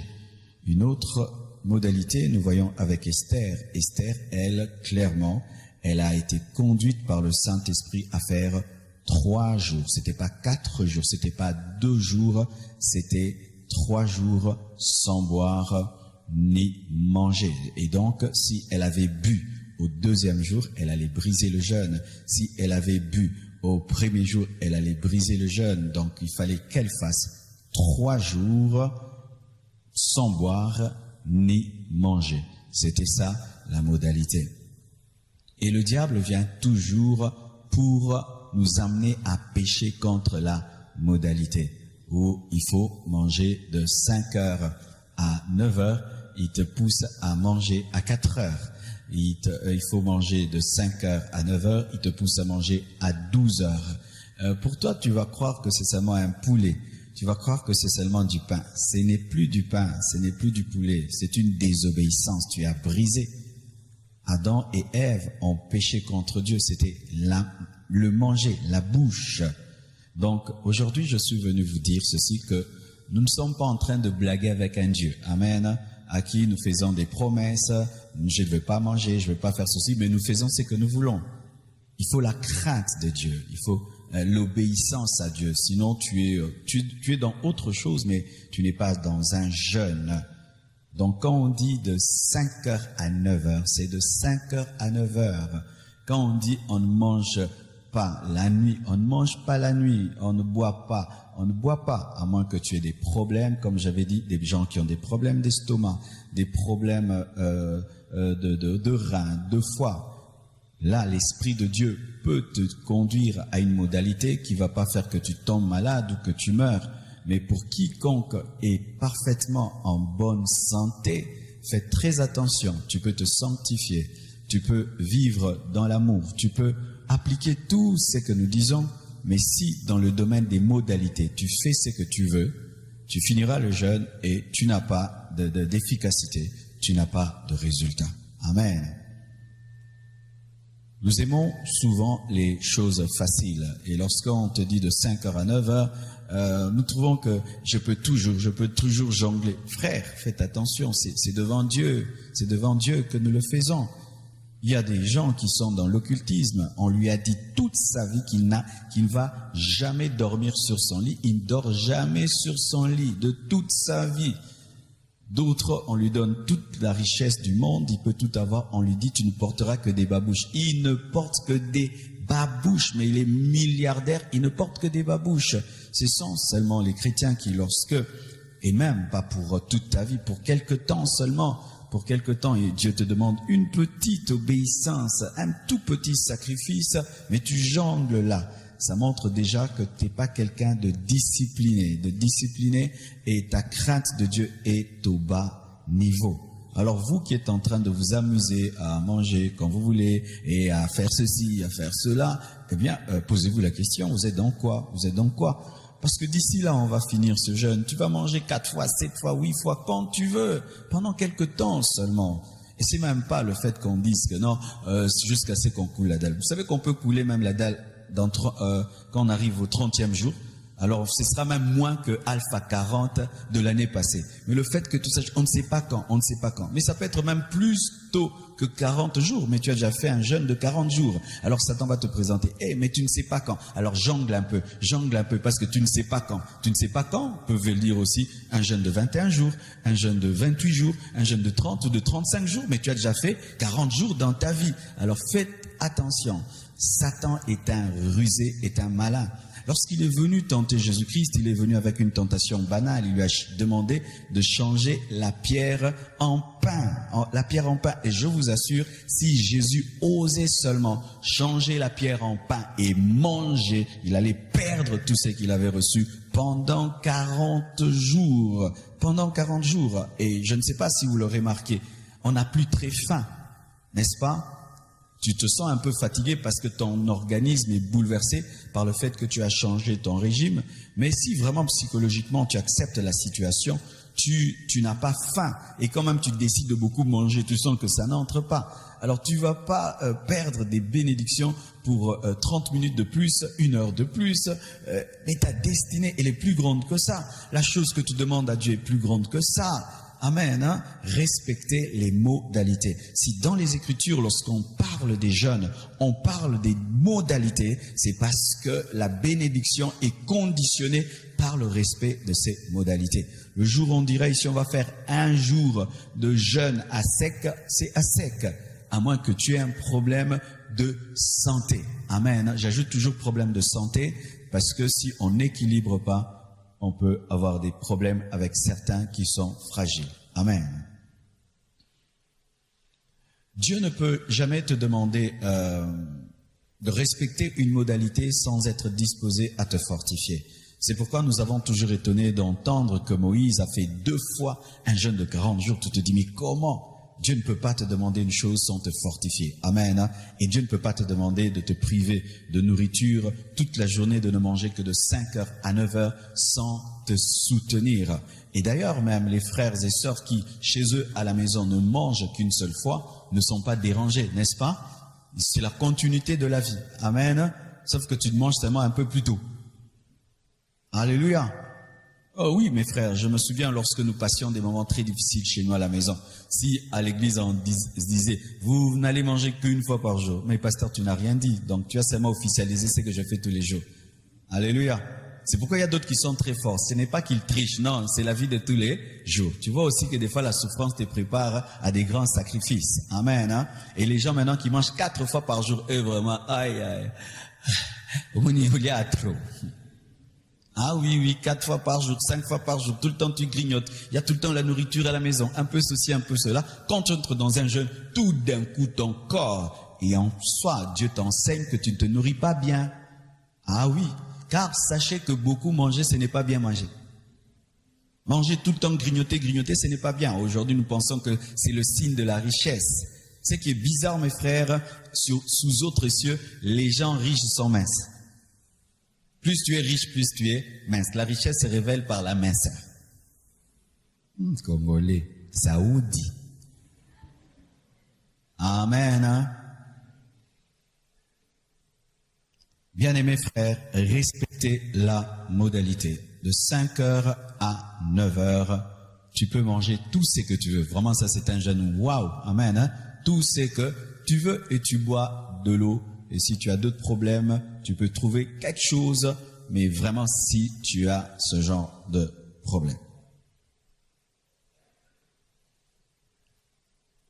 Sixièmement, comment jeûner? Il faut jeûner dans la grâce et en comptant sur le Saint-Esprit.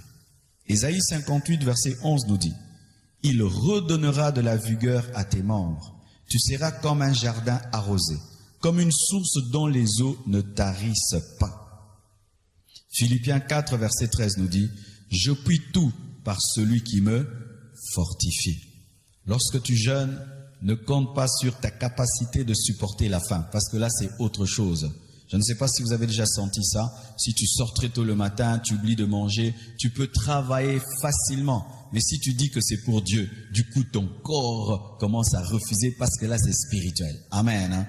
Quand tu jeûnes, que ce soit pour 1 jour, que ce soit pour 2 jours, 40 jours, 50 jours, ne compte pas sur toi, compte sur Dieu. Et chaque matin quand tu te réveilleras, une nouvelle force, une nouvelle force, une nouvelle force, une nouvelle force, et tu iras jusqu'au bout. C'est pourquoi faites toujours cette prière. Seigneur, renouvelle mes forces. Seigneur, renouvelle ma vigueur. Seigneur, fortifie mes os, fortifie mes muscles, fortifie mon estomac, mon foie, mon rein, fortifie mon esprit. Donne-moi la capacité d'aller jusqu'au bout. Je ne compte pas sur moi-même, je compte sur toi. Parce que tu peux être un champion de jeûne, tu jeûnes 40 jours, tu peux être terrassé par un jeûne de 3 jours seulement. Amen. Hein? Parce que ce n'est ni par force, ni par puissance, mais c'est par le Saint-Esprit. Amen. Jésus, conduit par le Saint-Esprit, est allé dans le désert pour jeûner, et le même Saint-Esprit qui l'y a dirigé, l'a fortifié et l'a soutenu. Comme je le dis toujours, il était totalement homme et totalement pleinement Dieu. Donc il est passé par des moments de faiblesse, de fatigue, mais le Saint-Esprit l'a soutenu. Et le Saint-Esprit est créateur, c'est lui qui t'a créé et c'est lui qui va fortifier tes os, tes muscles, parce que c'est lui qui les a créés. Amen. Tu jeûnes avec l'aide de celui qui a créé ton corps et il est là en train de t'assister. Amen. Comptez sur la grâce de Dieu. Ne regarde pas à toi et ne pense, est-ce que j'y arriverai? Tu ne peux y arriver, mais par la grâce de Dieu, tu iras jusqu'au bout. Je dis par la grâce de Dieu, tu iras jusqu'au bout. Tu tiendras bon et tu ne tomberas pas malade et tu ne sortiras pas malade. Et d'ailleurs, tu en sortiras en bonne santé avec des reins purifiés, un estomac guéri, un foie purifié, un corps renouvelé avec une belle taille, une belle peau au nom de Jésus-Christ. Alléluia. Est-ce que tu le crois? Amen. Et je vous assure, mes frères, cela est possible. Nous voyons des personnes qui étaient très vieilles dans la parole de Dieu, mais qui ont pu jeûner, déjà très âgées, mais qui ont pu jeûner. Lorsqu'on nous parle de Anne, qui était déjà âgée, mais elle jeûnait, elle priait, et c'était non-stop, jeûne après jeûne. Elle servait Dieu que dans le jeûne, malgré son âge avancé. Et on ne nous a pas présenté une femme qui était incapable de reconnaître le Messie. Ses yeux voyaient clairement, elle a pu reconnaître avec ses yeux et son esprit le Messie. Donc, Dieu est capable de te fortifier et ton jeûne n'est pas terrible. Amen. Hein? Nous ne sommes pas dans un jeûne terrible. Un jour, on va faire un jeûne terrible. Dites jeûne terrible. 7 jours à sec. Ça, c'est un jeûne terrible. Dans ce jeûne-là, on ne rentre pas à la maison. On reste seulement à l'église. Ce sont des jeûnes où on vient camper à l'église, où on prie au la kakaïe, kade, baba. Il y a des choses qui se passent dans des jeûnes pareils. Mais je crois qu'il faudrait que nous fassions cela. Mais il faudrait qu'on puisse bien construire ici, qu'il y ait beaucoup de douches, beaucoup de toilettes, et les gens sont internés à l'église, et il y a des prières non-stop. Il y a un modérateur après 2 heures, prédicateur, donc on prie. Je vous assure, ce sont des jeûnes exceptionnels. Amen. Mais ça, ce n'est pas difficile. Amen. Hein? Ça, ce n'est pas difficile. 7e, comment jeûner? Il faut jeûner dans la sagesse, avec la sagesse. Matthieu 6, versets 17 à 18. La Bible dit, « Mais quand tu jeûnes, parfume ta tête et lave ton visage, afin de ne pas montrer aux hommes que tu jeûnes. Mais quand tu jeûnes, parfume ta tête et lave ton visage, afin de ne pas montrer aux hommes que tu jeûnes. Use de sagesse pour que tu ne sois pas tenté. » Parce qu'il y a des personnes bizarres qui, lorsqu'elles savent que tu jeûnes, commencent à s'amuser à te tenter. Eh frère, oh qu'il a, Amen.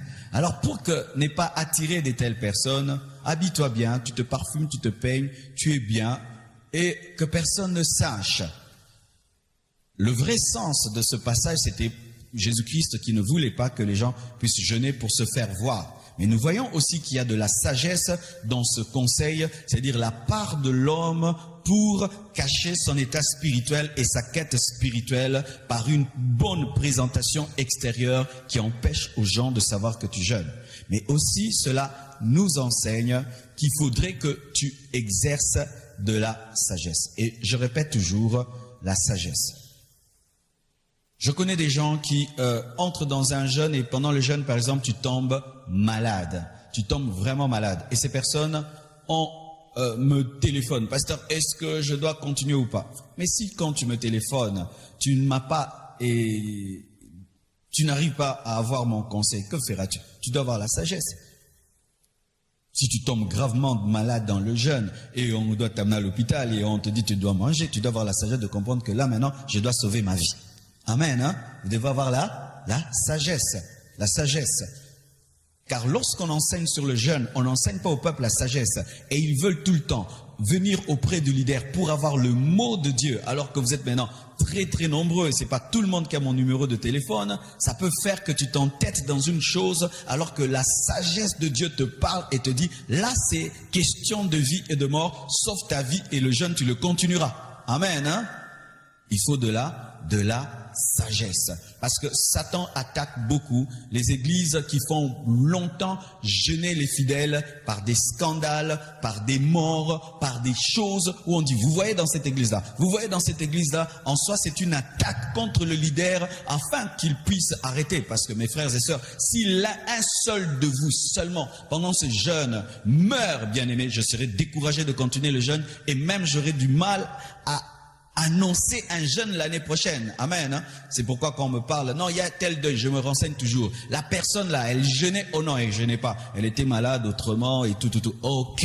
Mais si on me dit que non, c'est parce qu'elle a jeûné, parce que frère, je suis un humain et je suis en plus un responsable, je serai affecté. Amen. Je serai affecté. C'est pourquoi je vous dis, ne vous amusez pas avec votre santé. Nous ne sommes pas là pour battre des records ou faire plaisir au pasteur. Vous devez avoir aussi de la sagesse. Amen. Si ton état biologique est incapable d'aller jusqu'à 50 jours et tu sens vraiment que, ah pasteur, j'ai fait de mon mieux, là je sens 2 jours, je meurs, frère. Amen.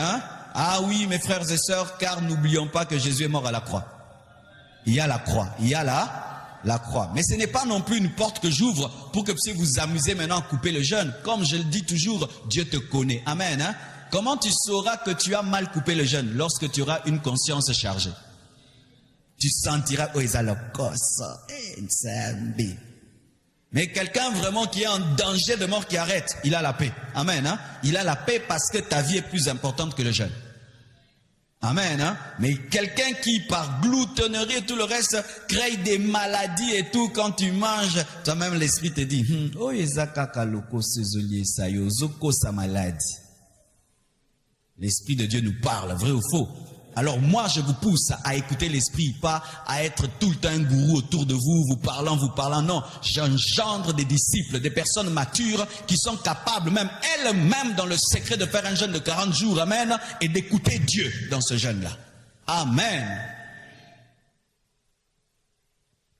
La sagesse.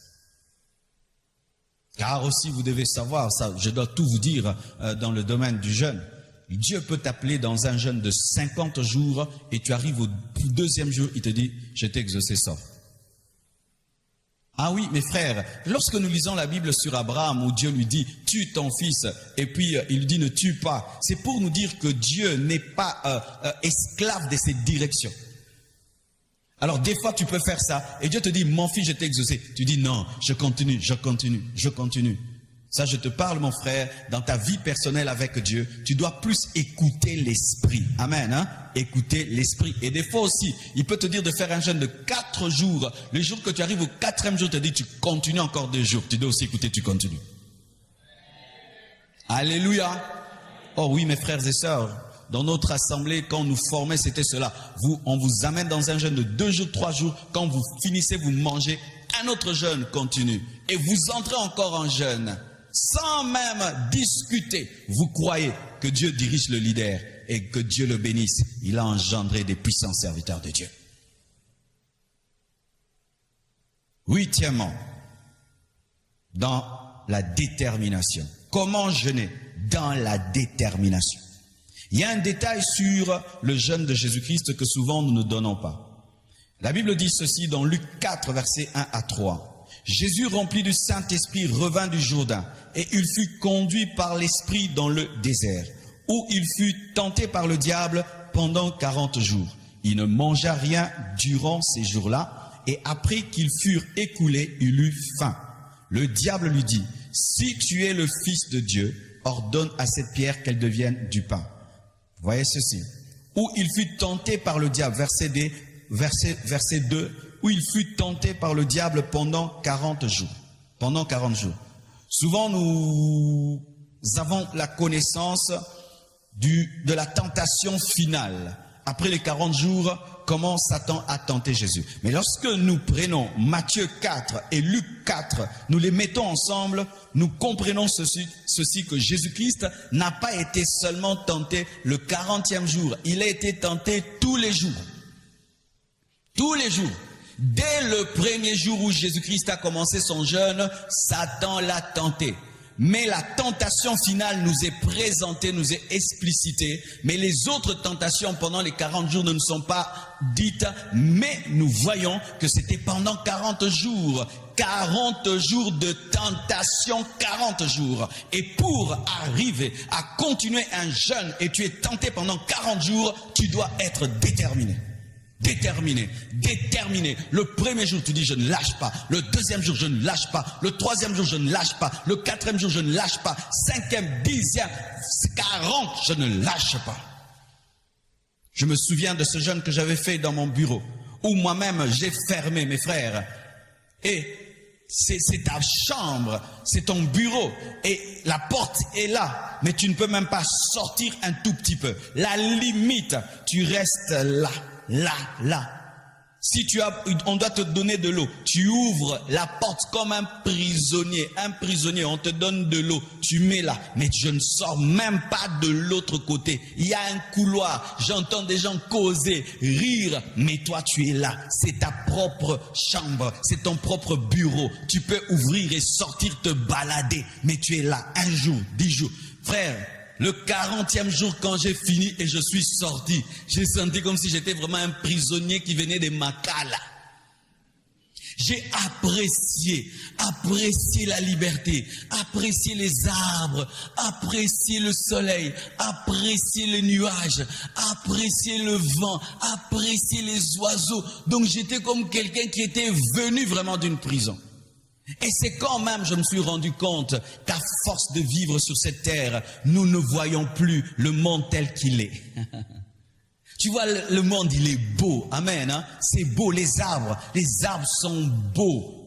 Le ciel est beau. Mais vous allez vous rendre compte, tu peux passer tout un mois, tu n'as même pas regardé le ciel. Tu n'as même pas contemplé le soleil, contemplé les étoiles. Tu n'as pas eu le temps de contempler les montagnes, contempler les arbres, contempler les oiseaux qui sont dans ton jardin. Tellement que nous sommes dans la monotonie de la vie, on n'a pas le temps de regarder la création de Dieu. Alors qu'elle peut te pousser à l'adoration. Et quand je suis sorti, tout était bien. Rien qu'être dehors, je sentais c'était bien. Frère, si tu veux respecter un prisonnier, enferme-toi toi-même pendant 40 jours, tu vas respecter un prisonnier. Maintenant, ceux qui ont fait 10 ans, quand tu entends que quelqu'un fait 10 ans en prison. Mes frères, tu sors comme ça, tu trouves les enfants grandis. Alléluia. Mes frères et sœurs, la détermination. Vous devez être déterminé.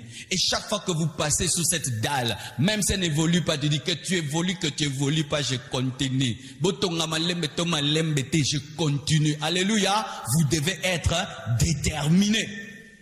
Déterminé, mes frères. Vous devez aimer ce que vous faites et vous dire, je ne lâcherai pas, je n'abandonnerai pas, j'irai jusqu'au bout, jusqu'à ce que, comme Jacob a dit, je ne te lâcherai pas, si tu ne me bénis, je ne te lâcherai pas. Soyez déterminés.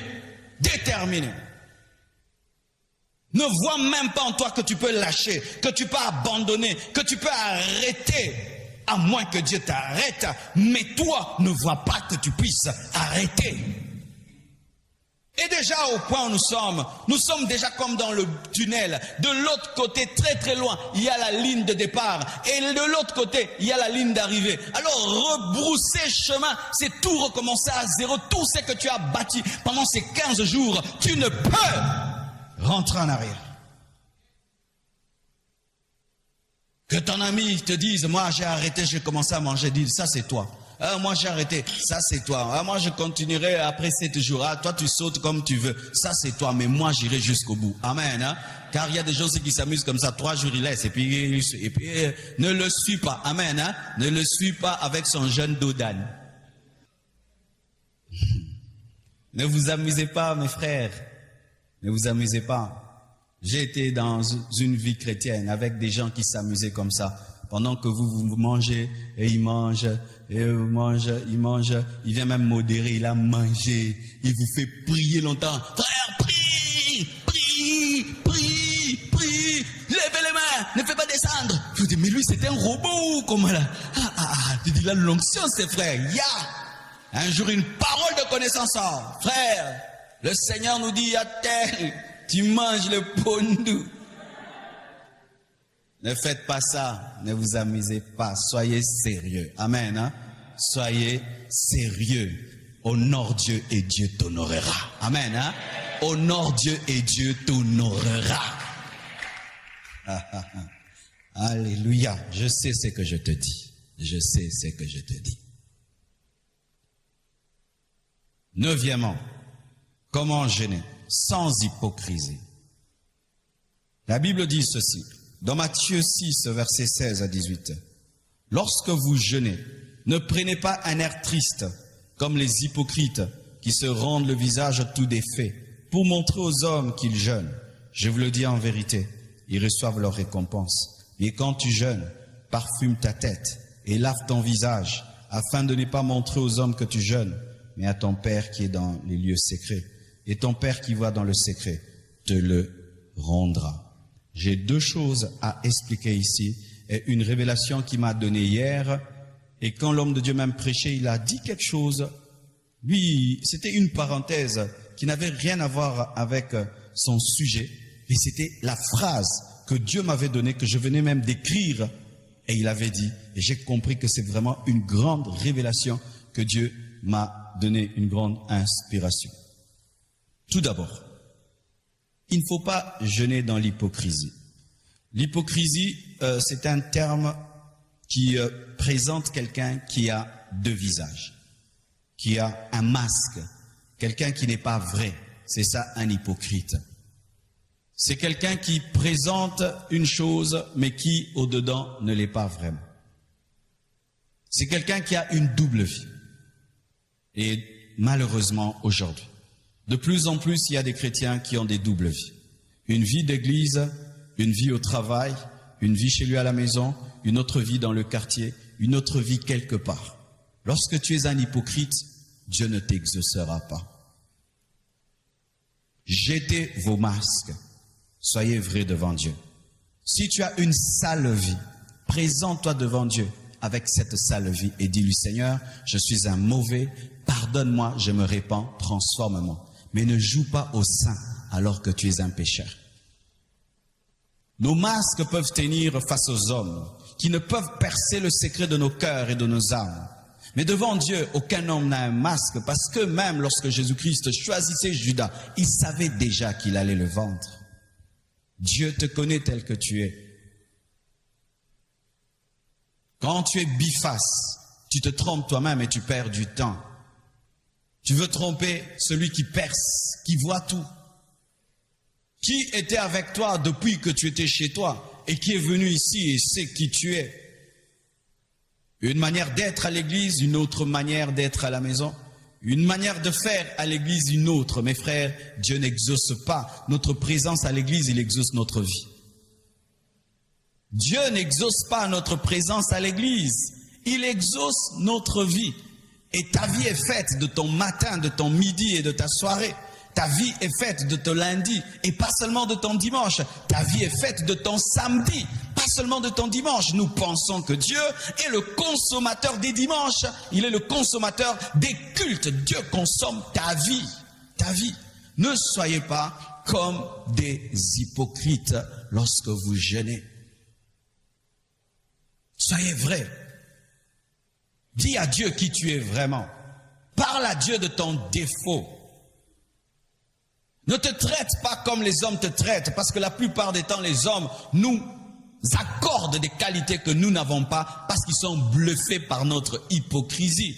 Ainsi, tu peux entendre quelqu'un te donner des qualités, mais toi-même, au-dedans de toi, tu sais que tu ne les as pas. Et il y a des gens qui, à force d'entendre des compliments, deviennent convaincus qu'ils sont ce que les gens disent d'eux alors qu'ils ne le sont pas. Parce qu'à force d'entendre une chose, tu peux finir par croire alors que tu ne l'es pas. C'est pourquoi le témoignage de Dieu est plus important. Qu'est-ce que Dieu dit de toi? Qu'est-ce que Dieu dit de toi? Ne soyez pas des hypocrites. Vous allez y perdre votre temps. Très tôt, tu te décides de te mettre en ordre avec Dieu. Très tôt, Dieu commence à agir dans ta vie et commence à opérer des grands miracles. Et sachez ceci, mes frères et sœurs, être appelé saint par l'Église, ce n'est pas être saint devant Dieu. Être appelé bon frère à l'église, ce n'est pas synonyme que tu es un bon frère devant Dieu. être appelé frère de prière, homme de prière, ce n'est pas synonyme que Dieu te considère comme un homme de prière. Qui es-tu et qu'est-ce que Dieu dit de toi? Et sachez que dans le domaine spirituel, il n'y a pas de masque. Dans le domaine spirituel, il n'y a pas d'hypocrisie, que ce soit au devant de Dieu ou au devant de Satan. Même au devant de Satan, il n'y a pas d'hypocrisie, il n'y a pas d'hypocrisie. Même au devant de Satan, parce que certains, dans ce jeûne, vous êtes en train de rechercher une délivrance, vous êtes en train de chercher de vaincre des esprits et tout. Mais ces démons vous connaissent. Il le sait, il peut dire, mais tu as notre chose, mais celui-là il me chasse, mais il a notre chose, mais celui-là il veut que je parte, mais il a notre chose. Combien de fois dans certaines délivrances, lorsque nous chassons les démons nous répondent, et là ils ne mentent pas, au moins les démons à cociter. Démons pensent le but solo. Alléluia. Mais oui, mais lorsque les démons ont dit à Jésus-Christ, nous sommes une légion, ils avaient menti. Ils avaient dit la vérité. Ils avaient dit la vérité. Et le démon te dit, mais tu ne me chasses, mais je ne peux pas partir. Pourquoi? Mais elle m'aime bien. Mais comment? Mais elle fait les choses que je lui dis. D'ailleurs là, pendant que tu es en train de la chasser là, de me chasser là, mais nous l'attendons même à la porte parce que elle est là seulement, mais après elle va revenir. Clairement, qu'est-ce que le diable dit de toi? Nous disons toujours que ce sont les sorciers qui déposent leur sorcellerie à la porte. Mais la plupart d'entre nous, nous déposons nos péchés à la porte de l'église, nous jouons au saint, et puis après nous reprenons nos péchés, et puis nous continuons. Ce ne sont pas seulement les sorciers qui laissent leur sorcellerie à la porte. La plupart d'entre nous, nous laissons notre fausse vie là, à la porte. Et ici, nous avons un théâtre que nous faisons. Et quand tu finis ton théâtre spirituel, à la porte là, tu recommences ta vraie vie et tu penses que Dieu a consommé, exaucé ton théâtre. Alléluia. Faites chez vous à la maison ce que vous faites à l'église. Soyez dans vos maisons ce que vous êtes à l'église. Mais si vous êtes une personne à la maison, une personne à l'église, mes frères, ça détruit ta vie à l'église. Ça détruit ta vie à l'église. Ne soyez pas des hypocrites. Rares sont les personnes qui disent à Dieu réellement, Père, j'ai tel péché. Nous sommes des messieurs raisons et dommages même devant Dieu. Et c'est la maladie d'Adam, les gènes d'Adam, les gènes adamiques, la nature adamique. Au lieu de reconnaître ses erreurs, présente toujours des arguments. Lorsque Dieu trouve Adam dans le péché, au lieu qu'il s'humilie, qu'il demande pardon, qu'il reconnaisse qu'il a désobéi, non, c'est la femme que tu m'as donnée. Et on dit à la femme, mais toi pourquoi? C'est le serpent. La personne la plus spirituelle dans cette conversation, c'était le serpent. Lui, c'était tu.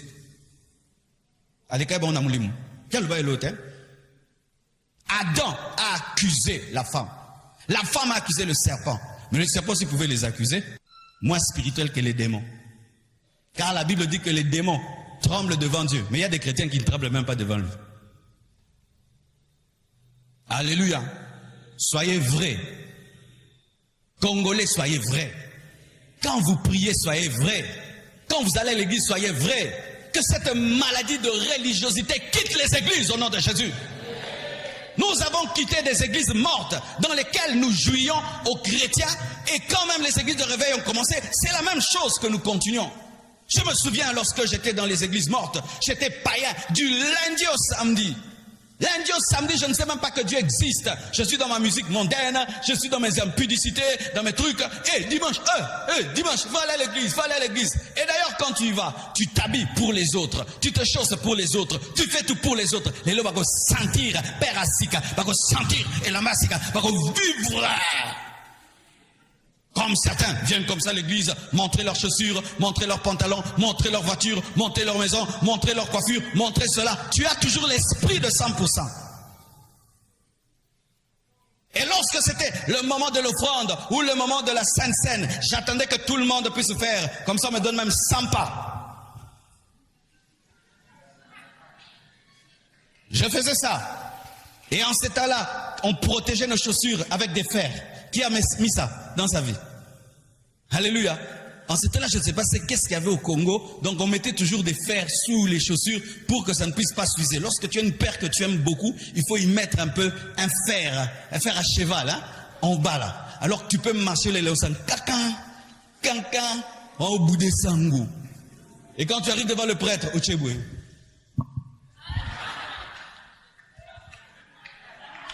Maladie bokono. Mais vous faites ça autrement, à l'heure de l'offrande, à l'heure de ceci, à l'heure de cela. Lorsque c'est ton anniversaire, c'est quand tu t'habilles sexy, bon, vivrai. Vous avez maladie. Fallait faire un ndap n'abino, hein? Turbong l'amtem. Hypocrisie. Cette hypocrisie, c'est celle-ci.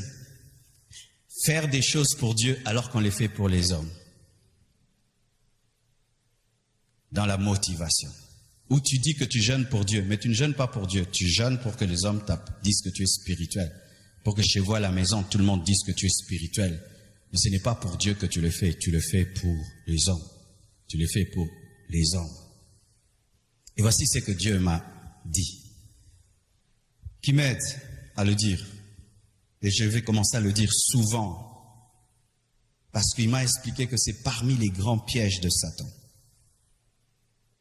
L'un des grands pièges de Satan, c'est de faire de l'homme dans Dieu. Aïe, aïe, aïe, aïe.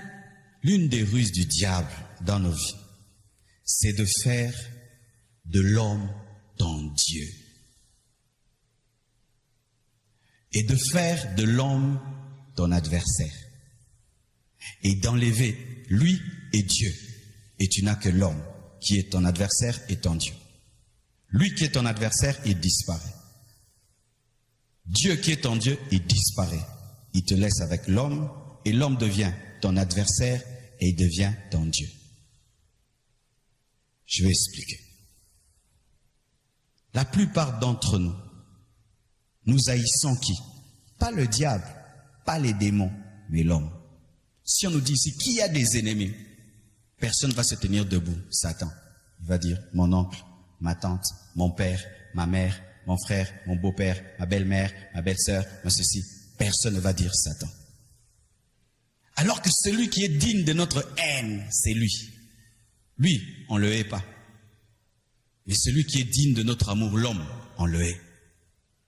Tu peux être là toute ta vie. Tu cherches seulement à prouver à quelqu'un quelque chose. Toute ta vie jusqu'à ta mort. Ton Satan devient quelqu'un. Il faut un mona. Il faut sentir. Il faut vivre. Il y a des satanans. Et tu cherches tout dans ta vie. C'est quelqu'un. Tu dois faire du mal à quelqu'un. Tu dois fermer la bouche à quelqu'un. Tu dois prouver à quelqu'un. Tu dois dénigrer quelqu'un. Tu dois humilier quelqu'un. Quelqu'un. L'homme est devenu ton Satan. Mais le Satan qui est ton Satan n'est plus ton Satan. C'est ça les pièges du diable. Pourquoi? Parce qu'on ne voit pas le diable, on voit l'homme. Quand l'homme te fait le mal, au lieu de voir l'esprit qui est derrière l'homme, tu vois l'homme. Il devient Satan pour toi, alors qu'il est utilisé par Satan. Ainsi, nous avons dans nos cœurs des hommes que nous haïssons comme nous devrions haïr le diable et ses démons. Et ça fait quoi? Notre vie n'a pas de puissance, nos prières n'ont pas de puissance parce que nous haïssons une personne créée à l'image de Dieu. Retenez vraiment ça et vérifiez bien dans votre vie. Vous allez vous rendre compte que ce que même vous appelez Satan n'est pas Satan, c'est Pénina. Tu vas voir quelqu'un toute sa vie, il étudie beaucoup, mais il veut prouver seulement à quelqu'un. Pourquoi? Quand je n'avais rien, il m'avait fait ça, je vais leur montrer. Pourquoi? Toi, ce n'est plus le diable, tu veux prouver quelque chose à quelqu'un. Aussi, le deuxième piège, c'est de faire de l'homme Dieu. Comment? Tout ce que tu fais dans ta vie, c'est pour plaire aux gens. Tout, pas pour Dieu. Plaire aux gens. Si tu fais, est-ce que les gens seront contents? Est-ce que les gens vont aimer? Est-ce que les gens vont dire? Est-ce que les gens vont m'acclamer? Est-ce que les gens vont aimer? Est-ce que j'aurai beaucoup de j'aime? Est-ce que j'aurai beaucoup d'abonnés? Est-ce que j'aurai j'aime? Est-ce que les gens vont m'aimer? Est-ce que j'aurai plus d'amis? J'aime. L'esprit de j'aime sur Facebook a changé l'homme en Dieu. Quand un homme dit j'aime, tu es heureux, mais quand Dieu te dit je t'aime, tu n'es pas heureux. Vous vivez pour qui? Pour plaire à qui? Vous allez remarquer, c'est pour l'homme. Et il y a des gens, tout ce qu'ils font dans leur vie, c'est pour les hommes. Pour les hommes, il n'y a rien qu'il fait. Pour Dieu, rien. Tu peux voir, il se bat dans la vie pour les hommes. Pourquoi tu fais ça? Je vais être accepté. Je vais être accepté par les gens. Je vais être accepté. Frère, tu te bats pour être accepté par les hommes, par un homme qui ne s'accepte pas lui-même. Tu te bats pour qu'un homme avec des défauts puisse t'accepter. Les hommes, ils acceptent puis ils rejettent, mais Dieu ne rejette jamais.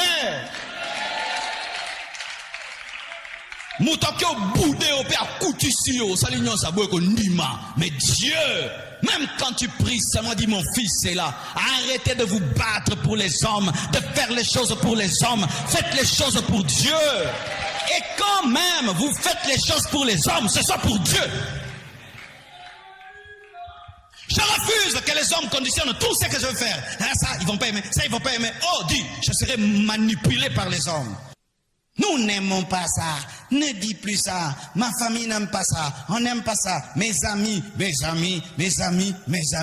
Lorsque tu as des amis qui te réclament de te transformer et de te dénaturer pour être leur ami, Baksa Bango.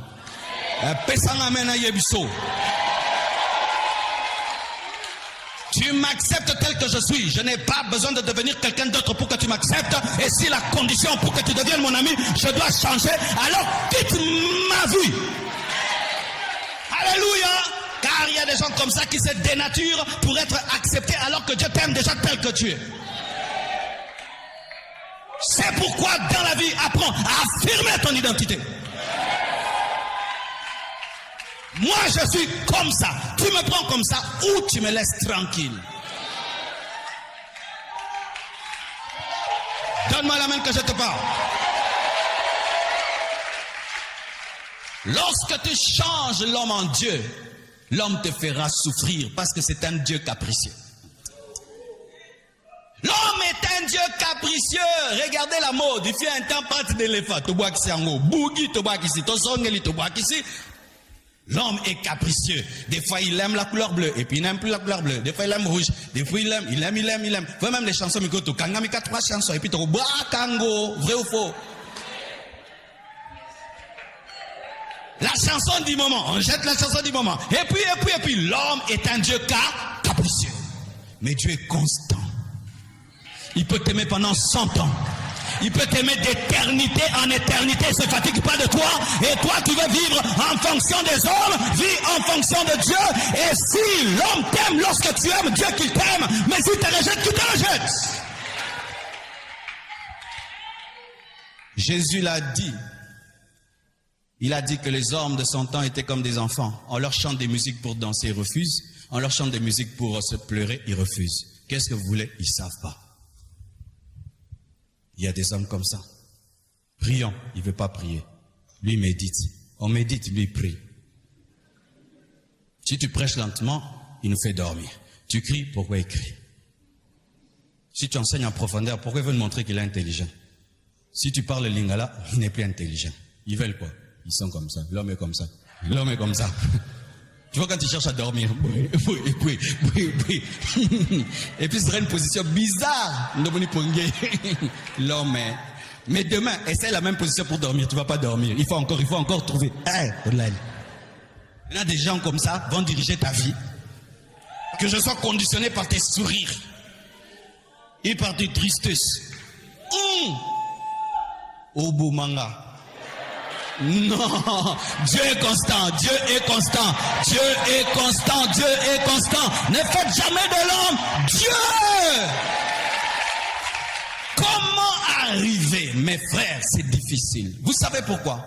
Parce que Dieu, on ne le voit pas, Satan ne le voit pas. Alors, étant donné que nous voyons l'homme nous apprécier et nous déprécier, c'est à lui que nous donnons la valeur parce que lui, on le voit, lui, on le sent, lui, on le vit. Il te parle, tu entends. Il te touche, tu entends. Il te regarde, tu vois. Il est là face à toi. Mais Satan, tu ne le vois pas pour le haïr. Dieu, tu ne le vois pas pour l'aimer. C'est pourquoi tu dois être un homme spirituel. La seule solution pour que l'homme ne devienne pas ton adversaire et que l'homme ne devienne pas ton Dieu, tu dois être un spirituel.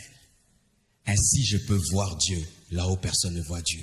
Je peux sentir son amour lorsque tout le monde me rejette.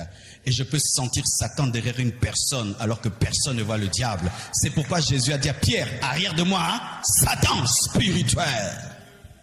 Et quand il était rejeté par tous les hommes, il était mort à la croix fier. Fils, voici ta mère. Mère, voici ta... Yesu, mais bâti qui rien, Zamazamba. As-tu cette capacité de ressentir l'amour de Dieu dans le rejet des hommes? As-tu cette capacité de ressentir l'amitié de Dieu dans l'inimitié des hommes? As-tu cette capacité de voir Satan derrière une mauvaise action? De voir Satan derrière la méchanceté de l'homme au lieu de dire « je hais l'homme ». Voyez ce qui est arrivé à Job. Quand Job a perdu toute sa famille, si tu n'avais pas lu le livre de Job, tu croirais quoi? Tu croirais que c'est seulement des incendies? Tu croirais seulement que ce sont des voleurs? Tu croirais que c'est seulement naturel? Heureusement que la Bible nous présente l'envers du décor avec un Satan qui est allé voir Dieu, qui l'a défié. Mais comme ça, tu vas dire ce sont des voleurs. Alors que ce n'est pas le voleur. Il y a un esprit démoniaque qui l'a poussé à te voler. C'est un esprit satanique qui l'a poussé à te faire du mal. La tornade, la tempête, le feu, tu peux croire que c'est un accident. Alors qu'il y a un esprit démoniaque qui a allumé cela. Et si nous pouvions voir derrière toutes ces choses, ces méchancetés, ces personnes qui nous blessent, qui nous brisent, la main de Satan qui cherche à toucher notre cœur, jamais tu ne haïrais l'homme. Et toutes ces personnes qui nous attirent à des rivalités et des compétitions. J'aime une fois, un serviteur de Dieu m'a dit ça. Il y avait un serviteur de Dieu, je ne comprenais pas ce qu'il avait. Il avait décidé tout d'un coup de me prouver quelque chose, de montrer quelque chose, de faire comme une compétition avec moi. Et je me dis, mais c'est quoi ça? Et un homme de Dieu m'a dit, tu vois, si tu suis cet homme de Dieu-là, il va t'amener en enfer. Vraiment, Satan est derrière lui pour te pousser à une vie de la chair. Et c'était vrai. J'ai décidé de ne pas m'occuper de ce qu'il fait. Tout ce qu'il fait, je ne m'occupe pas. Moi, je fais ce que Dieu me dit, que ce soit petit, que ce soit grand, d'évoluer à ma vitesse. Je ne vais pas chauffer mon moteur parce que toi, tu vas descendre l'air.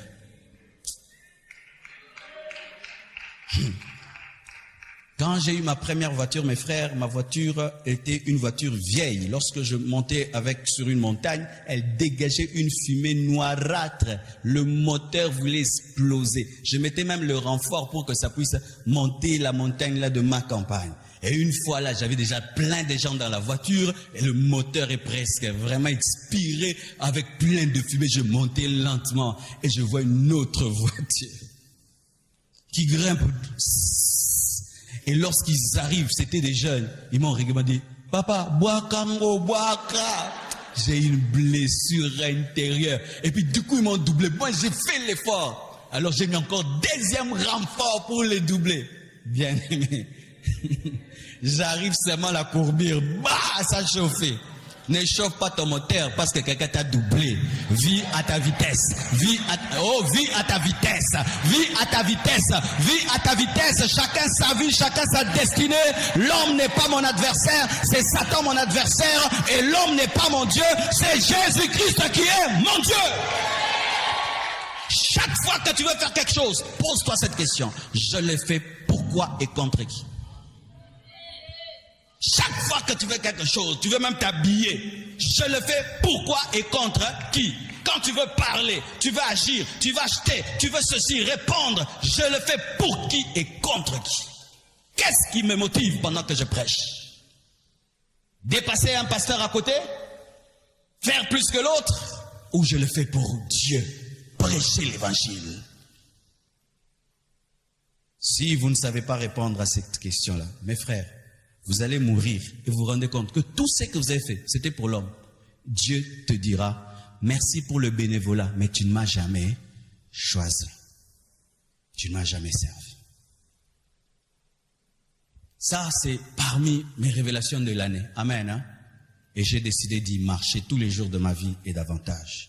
Seul Jésus sera mon Dieu et l'homme ne sera jamais mon adversaire. Que Dieu vous bénisse abondamment.